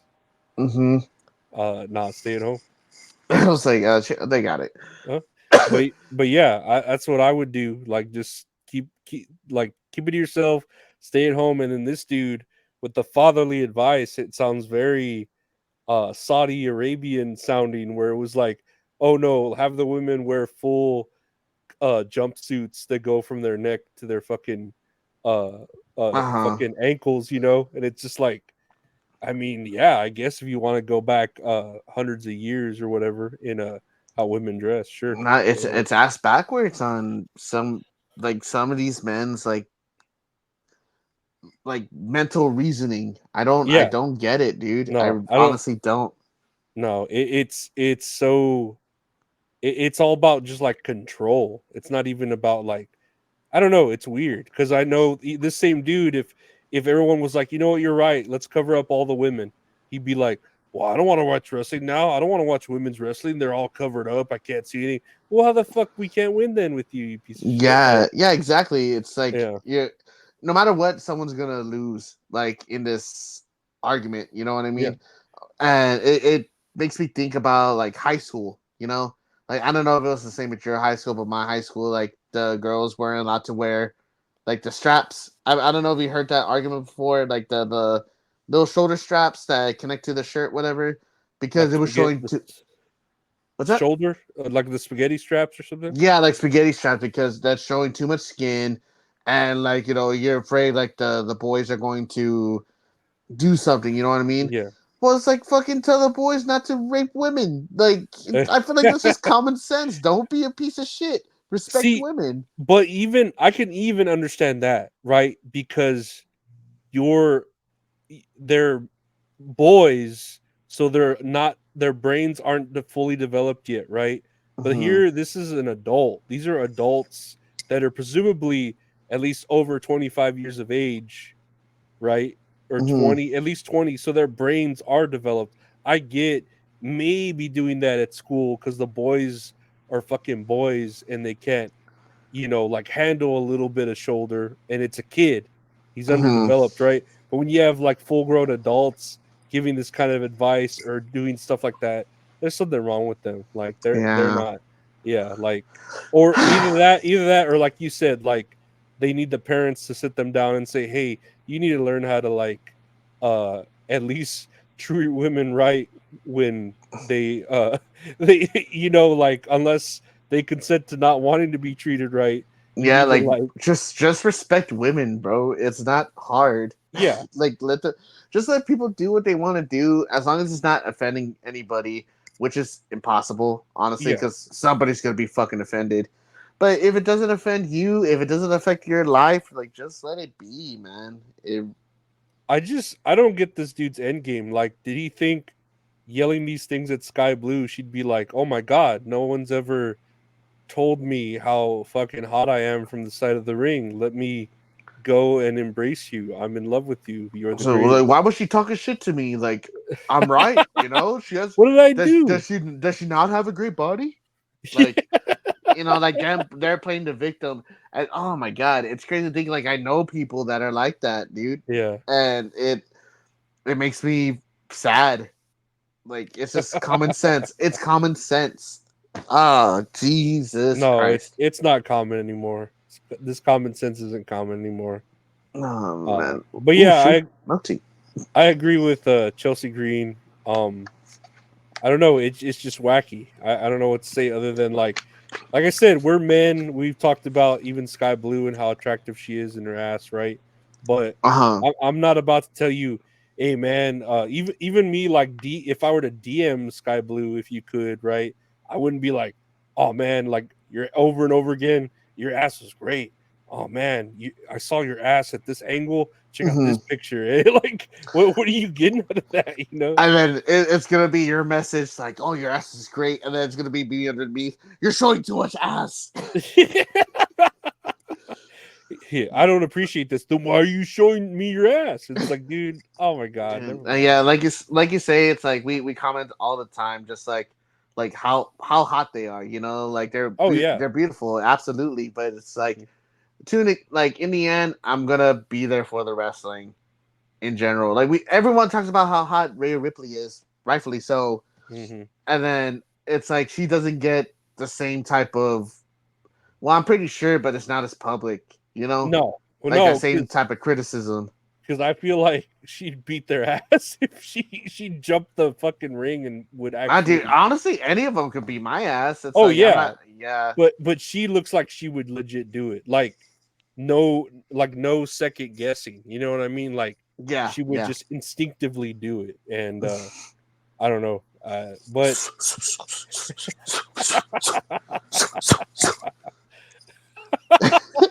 That's how they do it in boxing. oh, okay. Yeah. But speaking of women, moving on to a better announcement about women. Here's Jim Cornette on WWE ring announcer Samantha Irvin. I'm a Samantha Irvin fan now. The inflections, the facials, she's doing a good job. I wanted to praise her there. They, the old WWE regime, were crazy if they were trying to tell her to tone it down because she comes off doing this more like the Bruce Buffer type of introduction. And what do you think of Jim Cornette's comments on Samantha Irvin? It's badass. It's cool. Because I know he was kind of like against her at first, right? Yeah, I think he was like, I don't really like how she does this or does that. But yeah, I think at some point there was like, because they get a lot of insider news, Mm-hmm. because they know people, from the business, within the business, and they were saying that they actually wanted her to tone it down, and she didn't, or the new Triple H were like, nah, do your thing. Mm-hmm. And he's like, I guess he's glad that she didn't, from hearing Mm-hmm. that. Yeah, because have you seen the videos when she does Chelsea Green's? Speaking of Chelsea Green's intro, Nah. there was kind of like a flag at first, like about a month ago, I want to say, because every time Chelsea Green would come out, like, oh, interesting now from something Florida, Chelsea Green, or like something like that, but like it matches Chelsea Green's character, like being sassy, whatever. Uh-huh. And like some people backstage were telling her to like tone it down, and then when Chelsea Green would come out, she'd be like, "Oh, Chelsea Green," like saying it normally, and then people were speaking out like, "Oh, like why she have to change it up? Like it adds to her character, Chelsea Green's character, like her being sassy, like this stuck up character." So Mm-hmm. then finally Triple H told her like, "Hey, go ahead and do it. Like it's okay." I feel like there's more leeway to doing certain things, but they're still trying to go in the direction of trying to be like actual sports, like a Yeah, sports media outlet to some. professional, but then there's still entertainment, you know what I mean? So Uh like, huh. why not try this if it doesn't work, but obviously it worked because people were like, well, why are you doing that anymore? Mm-hmm. And dude, Samantha Irvin, just in general, she's a good announcer. She's really good. I Uh think I oh, think go ahead. though she needs to cover up more. I can't control myself right now. I need to. Nah, but she needs to show more Yeah. because I want to see. I can't say what I was gonna Like, say. I can't. I'm about to jump her bones or whatever the kids say. Delulu. Yeah. Uh, but nah, she's great. It makes me think of like this past WrestleMania. I don't know if you ever gone back to watch her, but she talks about no, she doesn't talk about. But when she announced Damian Priest cashing in, she's like, Damian Priest is cashing his money in the bank. Like she sounds Yeah, oh yeah. shit, like this is Surprised happening. about it. And then Yeah. when she was crying when Cody Rhodes finally won, and like that shit almost broke me because I was like, damn, bro, I'm gonna tear up too. But from what I've heard about her as well, is that she wants to not know the results of certain matches so that way her reaction when she's announcing the winner could be more genuine and more real, which I think Yeah. is pretty cool too. No, that is pretty cool. I feel like, of course, there has to be exceptions to that if like some false finish or something happens. But yeah, you want everyone to sound like you said, legit surprised. It goes with the whole reaction and adds to it. I don't know. It makes it more entertaining. I Hmm. wouldn't even say more real, just more entertaining. Yeah, I'm all for it. And here's a tweet from Samantha Irvin herself saying, "I appreciate this very much. Thank you, Jim Cornette." And here's the first comment section to this is going to be a roller coaster because a lot of people were like, "I'm sorry about this, but AEW is better." Because people hate Jim Cornette Yeah, on the AEW side, but then this is like him praising someone, so people are like, "Oh no, we don't know how to react to this." it's like what he's able to change his opinion. That's impossible. That's a man. He can't That's a change his man opinion. telling women to cover up but show more ass. Let's see here. We have we're gonna go real quick over, we're speaking of other women, Rhonda's book and the threads here. There's just stuff we can go over them real quick. A thread about the stuff she wrote in the book. Note this is only about her WWE run and nothing personal. Here's the thing. This is about Ronda Rousey and her book, Our Fight, her memoir. Real quick before you start, did you Mhm. read it yet? I haven't read it. You haven't read it? Oh, okay. No, but I don't mind spoilers. No. Okay. Uh, Here's for her first run. She had nothing bad to say about it. She said that she was kept in the loop of things. Her goal to return to WWE was set, but wanted to have a baby before returning. It was in her contract that she would get 1 week off a month since she had a toddler and wouldn't do outside work. Got a call from Laurinaitis that she needed to be on Good Morning America because she worked for them and she needed to. So that's already kind of bad there. Was told Lacey Evans will be winning the title and was told she can tell Lacey herself, but eventually plans changed to it being Liv, leaving Ronda guilty for telling Lacey and getting her hopes up. Man, that sucks. That's pretty fucked up. If you want me to read too, I got it here on my phone as well. All right, yeah, good. Bruce Pritchard told Aaliyah that no one wants to work with her, which made her cry. When confronted by Liv, Bailey, and herself, he tried acting as if he didn't tell her and tried to blame someone else. That sounds like something Bruce Pritchard would fucking do. Wanted a match with Becky Lynch at WrestleMania 39. Was constantly told by Paul Heyman and other producers that they'll let her know what the plan is the following week, which was the excuse they gave her for months on end. Told Sounds Paul like Heyman the night before that she's going to drop the title to Charlotte. I wonder when that was. WrestleMania 39? Was it 39? I have no idea. I know. I'm trying to picture this timeline in my head, but I can't do it. Confronted Triple H saying that she doesn't like to be left out of the loop and that she didn't like how they kept ignoring her request to be told information about her past. Was told Vince McMahon didn't think the fans would understand the pairing of her and Shayna Baszler because fans wouldn't think they are friends outside of WWE. It's crazy to think like how old school Vince McMahon is. That's stupid though, because I didn't even know they were friends, and when I saw them paired together, I'm like, oh, they both look like fighters. Yeah, just because looking at them. they were friends before Baszler even showed up in WWE. See, I didn't even know that, but just seeing them together, it's like, oh, they look like they belong together. Like the way their stances and the way they fight, they just seem like they're together. Paul told her that Zayn's turn on the bloodline was planned a year in advance. They told Ronda they don't plan that far in advance. I think that's weird because it makes me think back to Maven's video when he talks about the Royal Rumble. Have you seen that one? Yeah, I think so. They do plan that far. Yeah, it's like they said like for WrestleMania they plan as far as SummerSlam. Yeah, I know they do. I'm sure certain storylines. I feel like there's exceptions, but I think for sure they were just trying to get her off their ass. Like, no, we don't plan that far. Yeah, but really they do. Wanted to get the same travel treatment as Logan, Roman, and Brock.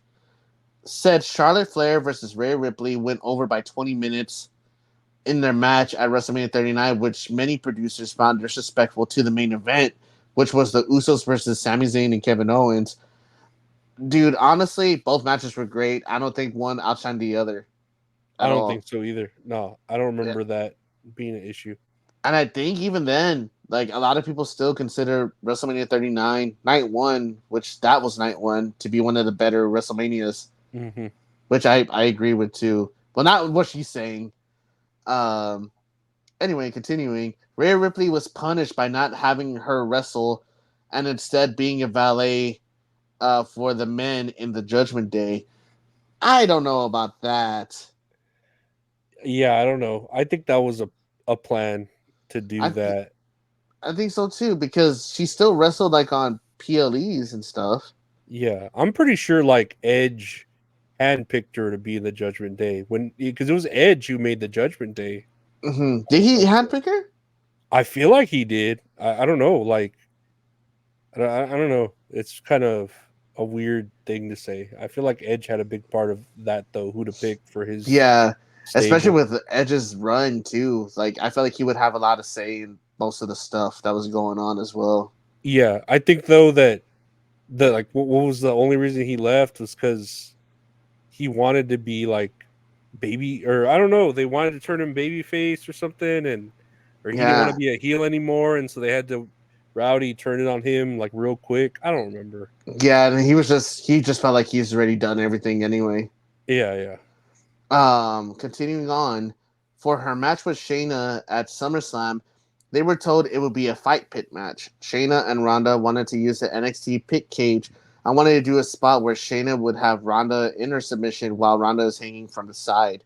Ultimately, it was shut down and would be told by Paul that they could wear UFC gloves to make it the fight match. But I'm trying to think, which Paul is she talking about? Paul Heyman or Triple H? I don't know about that. I mean, I like the idea of using a cage, but I don't know about wearing gloves because then I feel like it goes into like a territory where it could be like the brawl for all or whatever happened, where it's like Yeah, yeah. Like wants no rules, and it's like, people are there to see like an actual like show, not like an exhibition, I guess. yeah, but then Yeah. it's hard to fake stuff like that, hmm like Where it's I don't like, know. especially in the new era where everyone knows it's like predetermined. Hmm. Yeah. Um, Ronda was told times. Ronda was told time makes money and not matches. In which she responded, "What type of money does an 8-minute entrance make?" Referring to Roman's entrance. What do you think about that? I saw people commenting like, "Oh, you mean this entrance?" and it's just all grand and stuff, and I'm like, I mean, that's Roman Reigns. He makes up for it. That long entrance, he makes up for it in the match at some point. You know what I Yeah, mean? Like, people pay to see his matches. They want to see him lose. Like I don't mind the fucking long entrance. you You know could what I say the mean? same with the Undertaker. The Undertaker would take fucking 20 minutes to come to the ring. Like, come on, like, Yeah, and it's like, but everyone loves the Undertaker. I feel like uh-huh. Roman. I would probably put him up there too, where he has every right to fucking Yeah. do all that. Hmm. Um, was annoyed. Seth and the Bloodline had two segments. I was told her segment with Shayna would have to be cut down. She responded with, "Why are the two people who aren't even here getting more time?" Which I'm wondering what she's referring to. Is Hmm. that I don't know. Is that at SummerSlam? I mean, at WrestleMania? I'm not too sure. I have no idea. Um, Said that whenever a male wrestler botches, the fans push it aside, but when a female wrestler messes up, the fans will berate them. Referring to her match with Shotzi at SummerSlam, which I do remember that. Um, Shotzi was trying to do like a DDT on the apron, but where she jumps over the top ropes and like grabs them, DDTs them on the apron. But it was botched very badly. It just depends on the botch. Like, Yeah, if yeah. even if it's a man or woman, will fucking, ugh.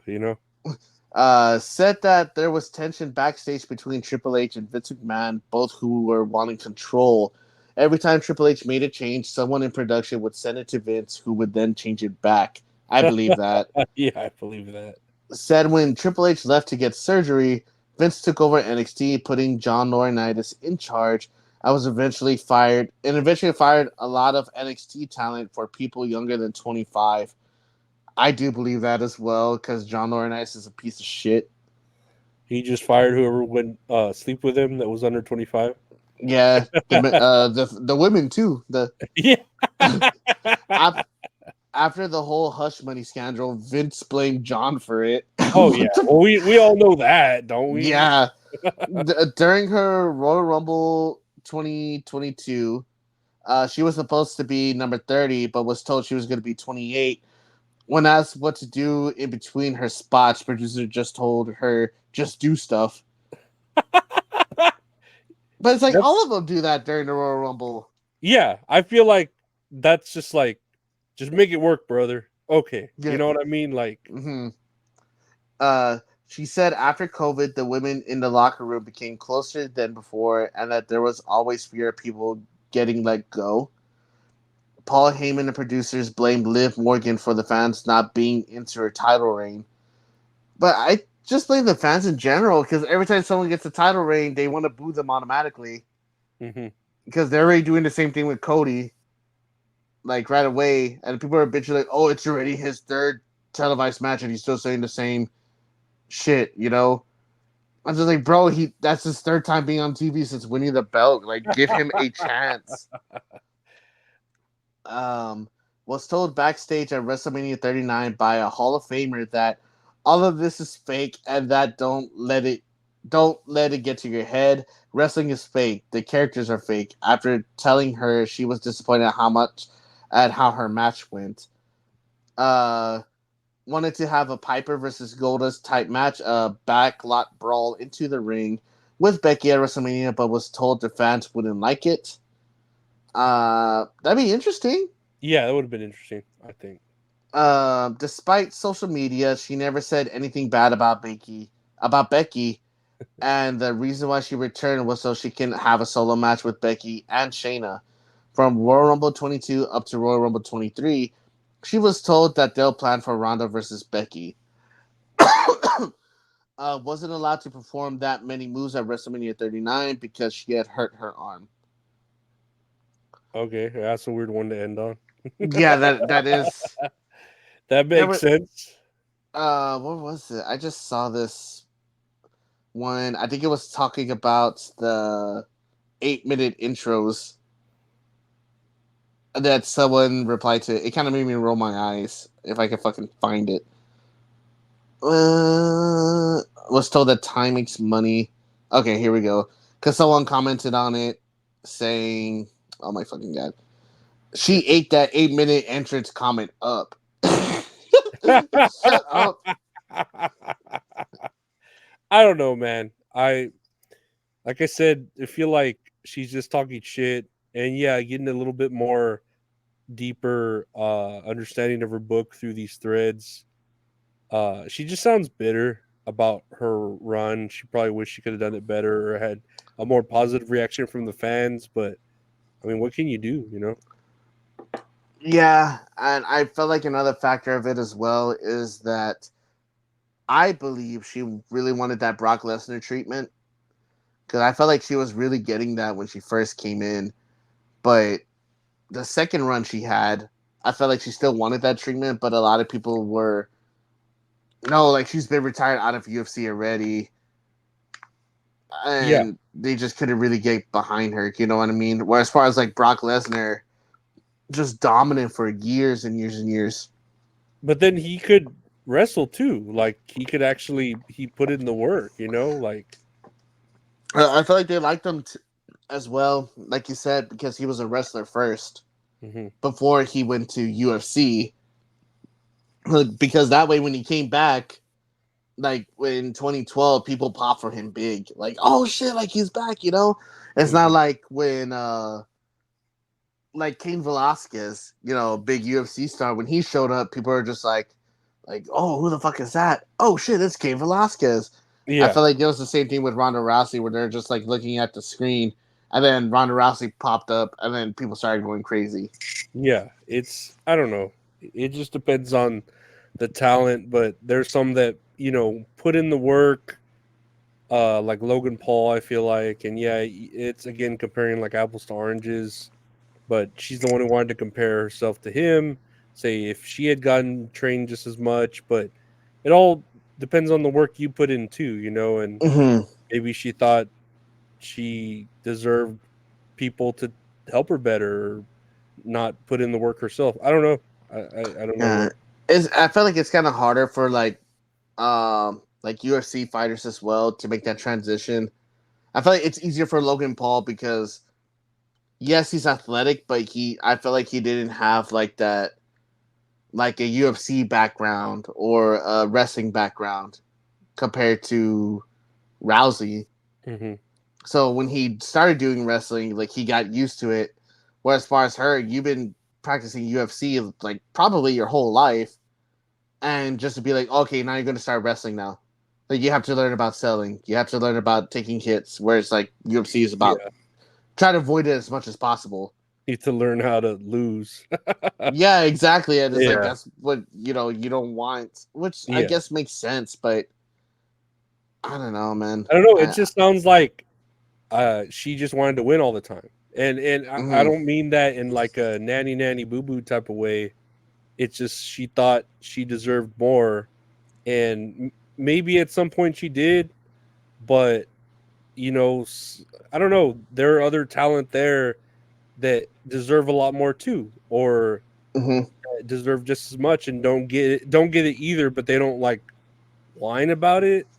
They understand the business, like I don't Yeah, know. yeah. It's like the ins and outs of it Yeah, that yeah, she didn't really understand. Well, I don't know. I want to assume she does know about it. Like, I feel like at this point, it's just all assumptions. But it yeah. just sucks because I feel like she's just been saying nothing but negative stuff about wrestling. Well, especially in this isn't even like hearsay. It's all the podcasts she's gone on to promote her book. She's made these negative comments, or at least they straight from her mouth. They sound negative, where it's Hmm. like I can't really root for you right now, Yeah, because exactly. it sounds like you're just burying not only WWE but like UFC and all the bridges and the people that were there to like guide you. You're just saying, well, they didn't do it hard enough, and it's like, well, maybe it was you. If it was everyone around you, maybe you're the problem. Yeah, exactly. But moving on to what we have here last. Is this last? Yeah, Dave Meltzer's. Just real quick, his star ratings for Backlash. And I was like, oh yeah, Backlash, it happened, and it was like real short. I remember we talked about it. The Bloodline versus Kevin Owens and Randy Orton, 4.75 stars. Not 5 stars, 4.75. God, that bugs me. Bailey versus Naomi versus Tiffany, 4.5 stars. Not 4.75, but 4.5. But that's just as good, right? As 5? Just make it five. Make it five. Yeah. Damian Priest versus Jey Uso, 3.5 stars. Okay. I, Uh I just, all right, well, continue.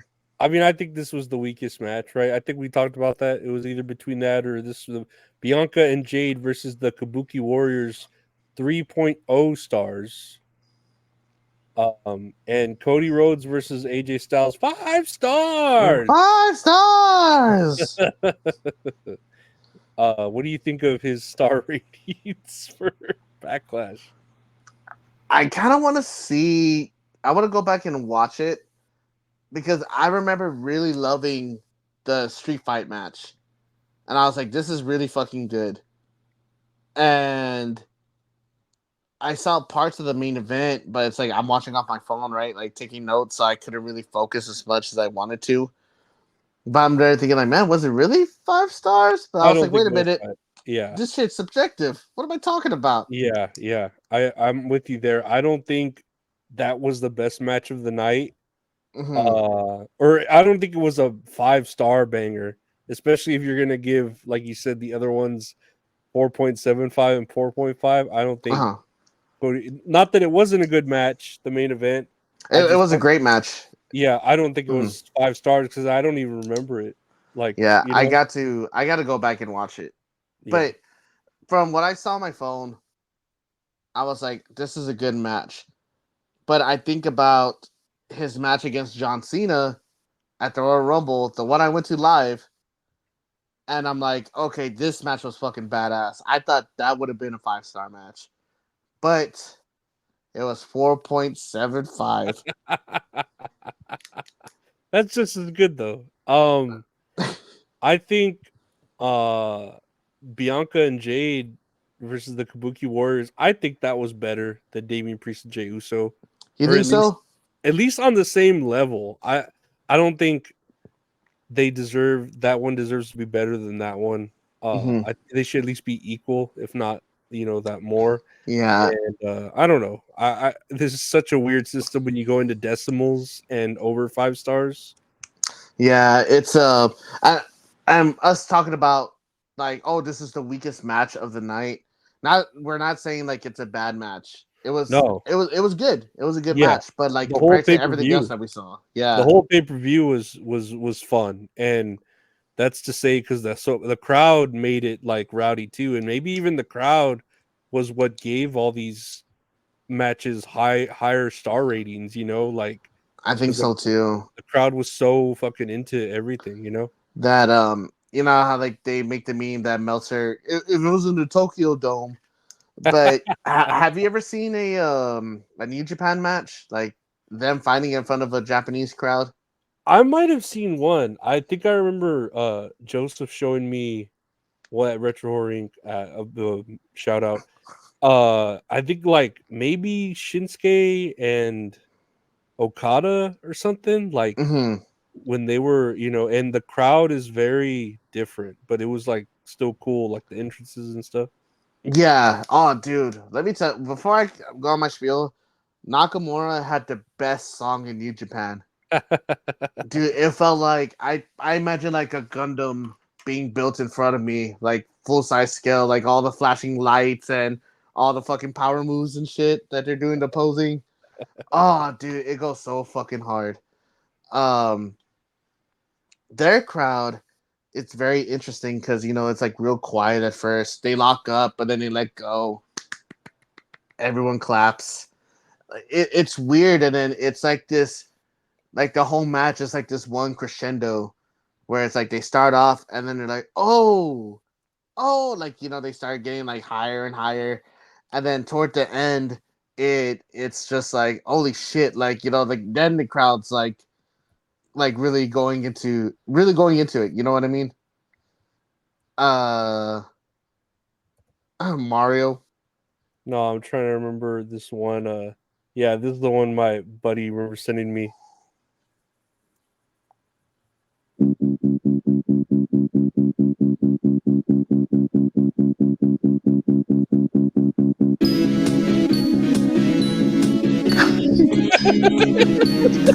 I remember him showing me this, and I was all like, "This sounds badass."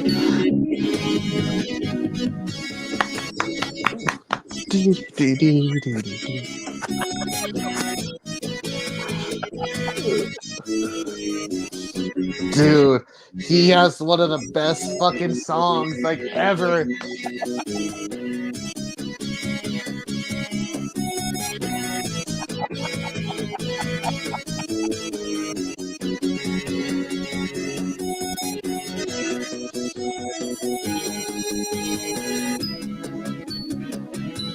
Dude, that goes so hard, man.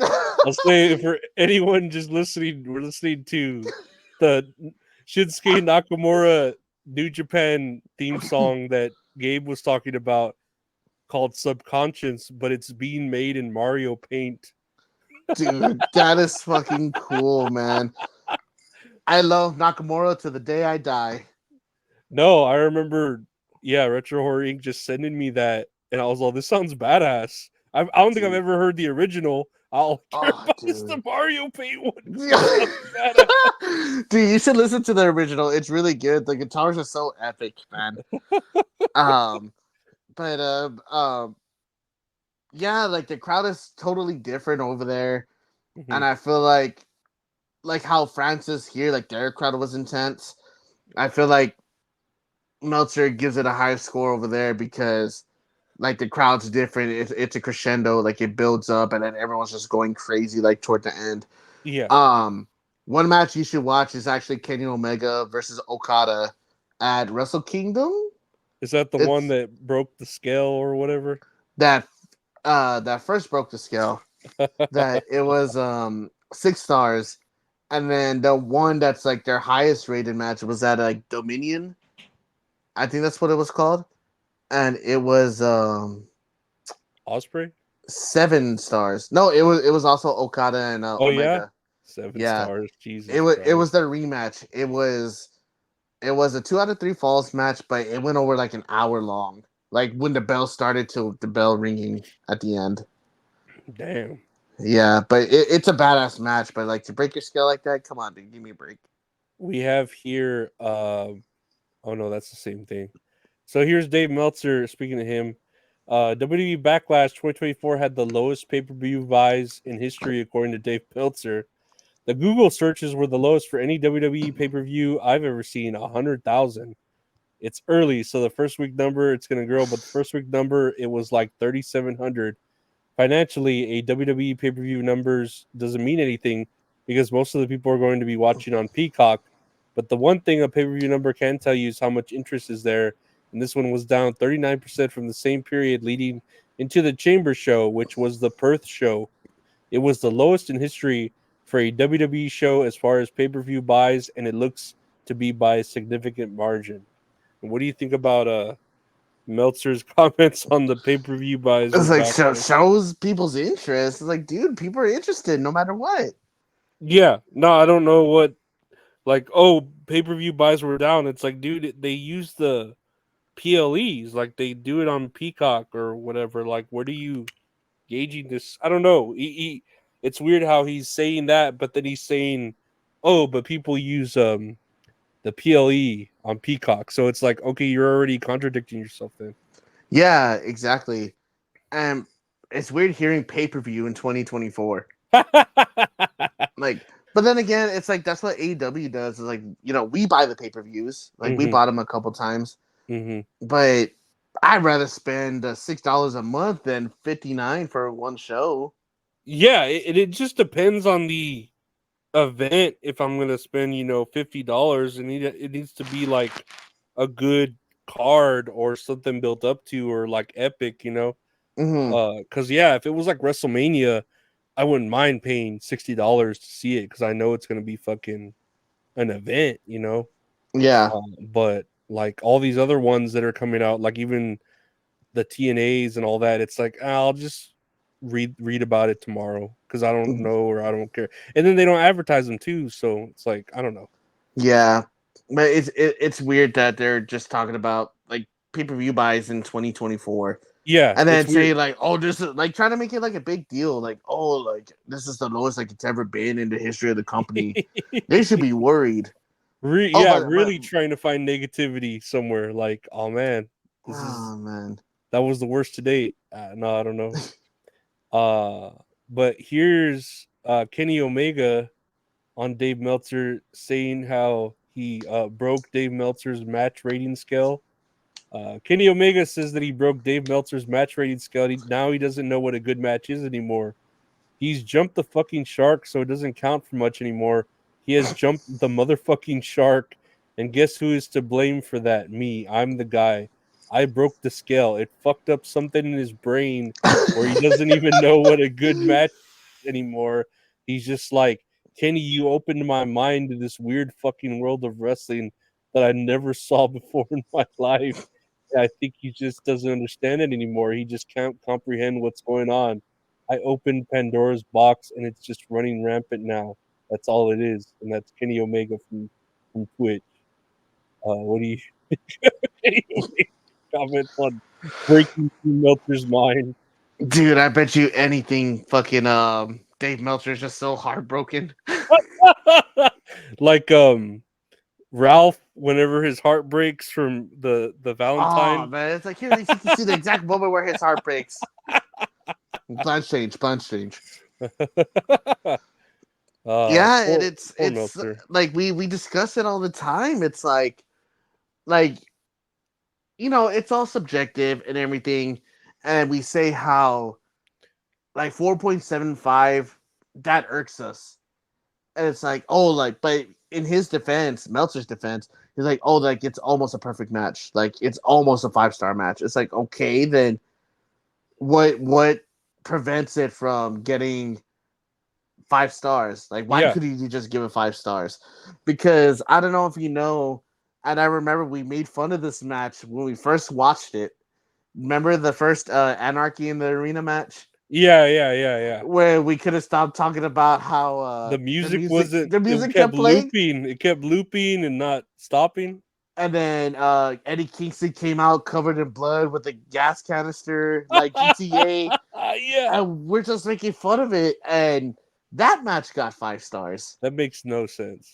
That makes And I'm no just like, sense. dude, that match is like sloppy, like a car wreck, but in a good way. Because I mean, I enjoyed that match. We had fun watching it. Yeah. It wasn't. It was entertaining, but if you're gonna say like what are you grading on now? On entertainment, on skill? What is your system on how you judge these matches?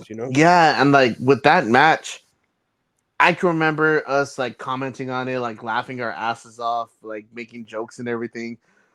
But it was hard to keep up with because it's like you got 5 groups of guys spread out hmm through the arena, anarchy, and And it's just hard because there's like so many camera cuts. It's like you thought like Kevin Dunn was there working at AEW with how many camera cuts they were giving, you know? And then the music just kept playing. Like, Oh, dude, what was it? Was it Judas or was it John Moxley's thing? no, it was Wild Thing.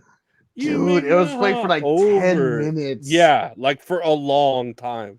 And then I think Jericho had to go shut off the music. Like he had to go to the soundboard and like pretend to like turn it off or something. I don't know at Yeah, some point. oh, dude, it was hilarious, man. But it was Yeah. just like, dude, like, why? Like, how come 5 stars? I don't get it. And it's like how we say, like, Kenny Omega matches, like, you know, it's always like the 6 stars, 7 stars.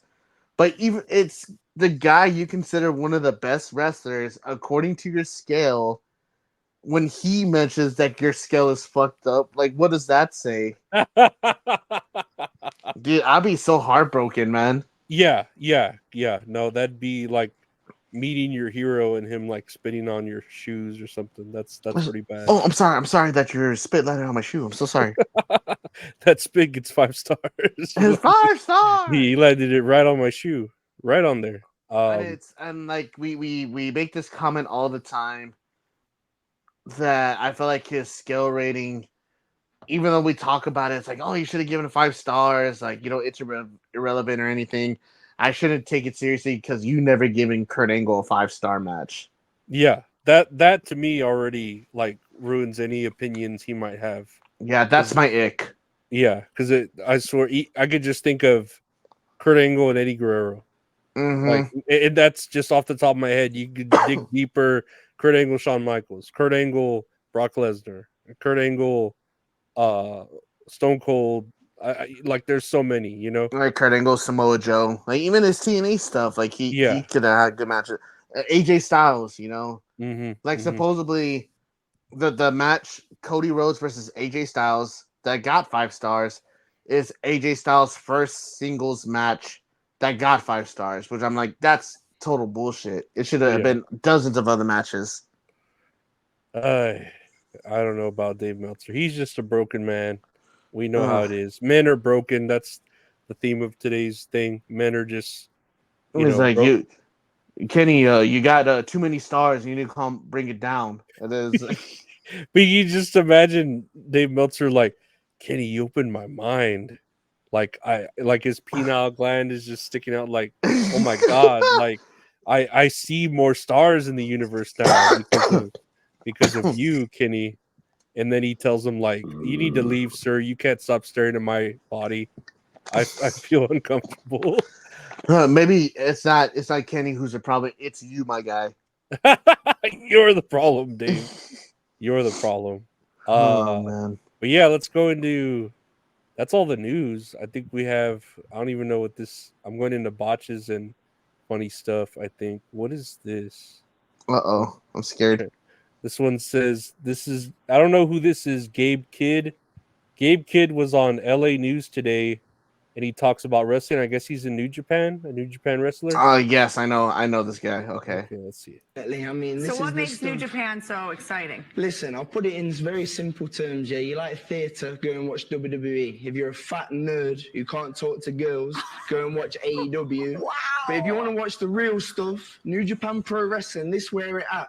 NJPW World tomorrow night, live on pay-per-view. You're already throwing down with your mouth, my friend. Exactly. Come on now. That's how. Come on now. Come on now, man. What an asshole. Is he any good? Do you know of his work? I know who he is. I never because I mean you have the same name as him. Yeah, so technically we are brothers. Yeah, you have to know some. I haven't heard from him in a while. Him and Dad. The first time I heard about him was through when What Culture made their own wrestling company. Do you remember that? And like he was like the unofficial member of Bullet Club, like when Adam Cole was still running it. Man, golly, that was such a long time ago. Man, rest in peace, Adam Cole. I know, man. I hope you and your tapeworm. Yeah, I hope he's okay.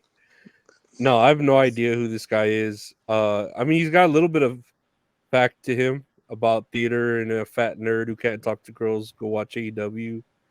But what? I wait. It's like, but I watch both. I am fat. What the fuck? Well, what we can say here is Poor people don't like AEW. that's just a fact. Start crying. Oh shit! Because they don't do pay-per-view buys. No, that's all I had with him. I have no idea who he is. I don't know. Yeah, that was funny what he said though. Yeah, it was pretty funny. It's weird to see more wrestling on like local news. You know? I'm trying not to die. No, I know the feeling. No, I'm actually trying to. Oh, So I'm the opposite there. Let's see here. Here's SummerSlam tickets on sale now. Here's the poster for SummerSlam. You can just take a good quick look at it, and then we go to the comments. How much respect does Bayley get as champ? So Bayley's the champion, right? mm-hmm. But she's absent from this picture of SummerSlam coming to Cleveland on August 3rd. Just take a look at that. And now we're gonna go to this next poster here, which is for the Saudi show, the King and Queen of the Ring. Now, if you look at this poster, Bayley's still the champion. Do you see Bayley here on this poster? No. No. And so we go to the comments again. Oh my god. Here I fixed your poster. Yeah, and then here we go quick to the Backlash poster. No Bayley. And everyone kept commenting like well, I don't think on this one they did, but I know they started noticing like, where's Bayley? Why did they not want to show her on any of the posters? So what do you think about Bayley not being on any posters that they criminal, dude. It's been like that for a long time too. Like they've been doing her wrong.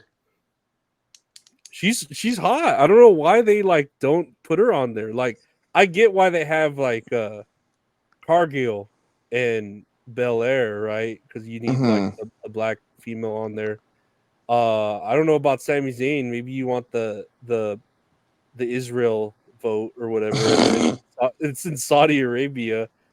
I don't think you need Logan Paul. I don't know. She's a champion. Like fit her in there. Oh, because who's not in there? Seth Rollins ain't in there. Oh wait, no, Damian Priest ain't in there. Yeah. And well, Bayley should be in there. Yeah, I'm like Bayley should be in here. I don't understand. Like, you could put her where fucking what's her name? Becky. Yeah, and nothing against Becky. It's just she's been on all the other fucking posters. Like, come on. Mm-hmm. It's a shame, dude. They know what they're doing. No, I like this poster though. Yeah, I hang it up on my wall. There's Damian Priest back there. Just in the back with all the Baileys. Oh man. Poor Bayley. She's great. She's got a nice body. Bayley is fantastic. I would yell so many things at her if I was at a live event. I swear to you. It's all, if we were going to the movies, I will hold the door open for you. Hey, I have respect for you and your body and your rights as a female. I don't know. Get him the fuck out of here. 5 stars. Minus 5 stars. What do I have here? Oh, this says look at the likes to bookmarks on this ratio, and we'll play this clip. This is Paige. What is it? Saraya? Yeah, Saraya. I think this is a promo she did for AEW. Let's check it out. Now, I brought you here for a reason. So you're going to sit down, you're going to shut up, and you're going to listen. Do you hear me? I'm going to give you to the count of 3 to agree. Nod. 1, 2. Good boy. Damn. I know we were just talking about, being respectful to women and, all of that. But well, this is a good example because she said, let me say yes if you understand, and he did. Yeah, that was a nice POV shot of you know, you can take it however you want. If you had your Oculus helmet, you could really take advantage of this 13 seconds. Oh Yeah, my god. Nice, nice. yeah. No, she's pretty. She's pretty. Soraya. Uh-huh. She just looks like she's made of glass too. Like I'd be scared to hug her too tight, or something would break. You know. So I woke up this morning, I broke my arms. No, I got out of bed, I broke both my legs. Every time I cry, I feel glass. Nah. Here's this picture of Bret Hart in double white denim in front of a lake should be on Canadian currency. I would hang that up in my house. Dude, bro, those boots too, Dude, man. I was just Shit, looking at the boots, man. His dude. boots remind me of when Macho Man went on the Arsenio Hall show. Yeah, that was a fucking badass outfit. If Bret Hart was in the ring, I would yell so many things to him. It's if Bret Hart was in the ring, I would yell so many obscure things about Bill Goldberg. Come on out, you rapist! Wow.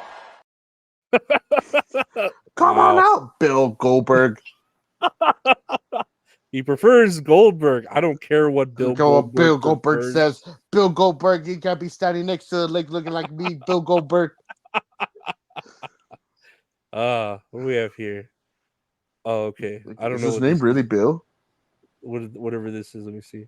Oh, here's Cash Wheeler preparing for Anarchy in the arena, and it's a clip of Walter White figuring out how to pull a gun out on someone while he's sitting down. Oh my god, man! I forgot who's in the next Anarchy in the arena match. It's the Young Bucks, Okada, and Jungle Boy, or Jack Perry. Yeah, Jack Perry, FTR, Eddie Kingston, and Danielson. Danielson. I think it's just 4-on-4. I wonder when is it gonna be. I kind of want to watch that. I think it's on the 24th of this The month. 24th. I think so. That's what, next weekend. 2 weeks from now. We'll find out. Yeah, or maybe the 25th. So it would be not next weekend, but the next weekend. Oh, okay. I'll try to watch it. Here is another video of Cash Wheeler and Anarchy of the UK.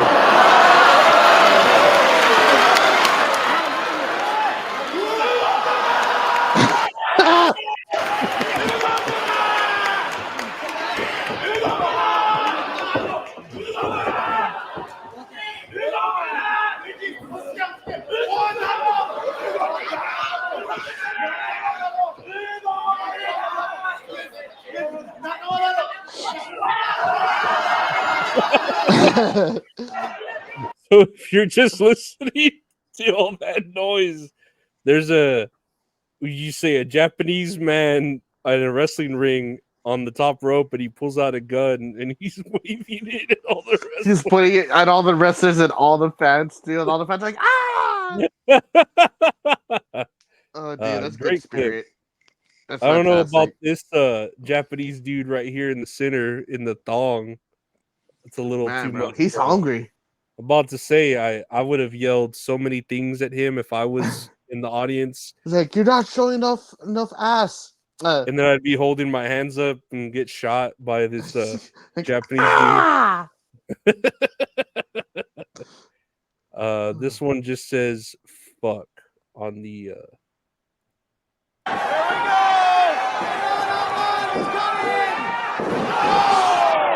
Ooh. Roderick Strong. That's why Roderick Strong had that neck brace on for so long. You know what's so funny? I remember seeing this live by accident. Really? Yeah, I was browsing through TV to find something to watch, and Ring of Honor was on. And this was years ago, maybe like 2010, 2009. Mm-hmm. And that same thing happened, and I'm just like, oh, I don't think that's supposed to happen. You paused it on a really good spot. Well, they tell you, right? Like, or I don't know who I may have heard it from, but when you're taking like the Styles Clash or a move like that, you instinctively want to like put your neck the way he's going, but you have to learn to put it the opposite way or something. Yeah, supposedly when you take bumps, you tuck in your chin, so Yeah. that way you can prevent your from the whiplash. But when you're taking the styles clash, it's opposite. You got to look up because if Yeah. you look down, coming down to that, yeah, you're gonna fucking jackknife. Yeah, and that's essentially what happens here pretty bad. And poor Roderick Strong, but I'm glad he's okay. Here's another clip that says holy shit.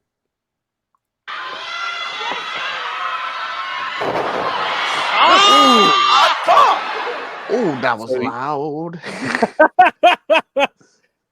those damn Japs. So you see here this girl, it looked like she was trying to Hurricane Rana while the girl was giving her a pile driver, and she just landed like straight on her fucking head.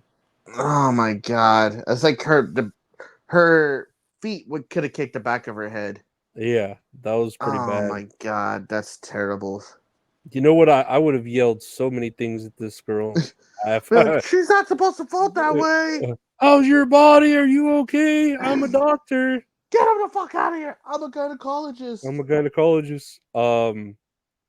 Speaking of women, we got this here of Maxxine Dupri training. So if you're just listening, Huh? if you're just listening, we see Maxxine Dupri doing squats in very tight shorts and a very nice butt, but I'm not gonna tell her anything.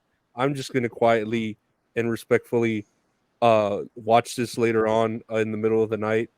I'll tell her something. I'll tweet at her.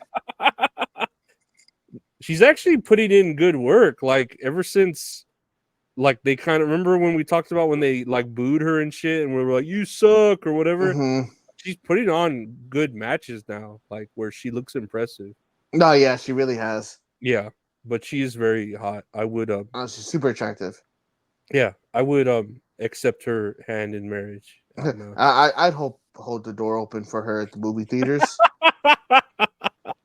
That's how you know it's for real. Last thing on here, and we'll close it out for day. Here's at a recent TNA pay-per-view, TNA interviewing a random fan about wrestling and why it matters.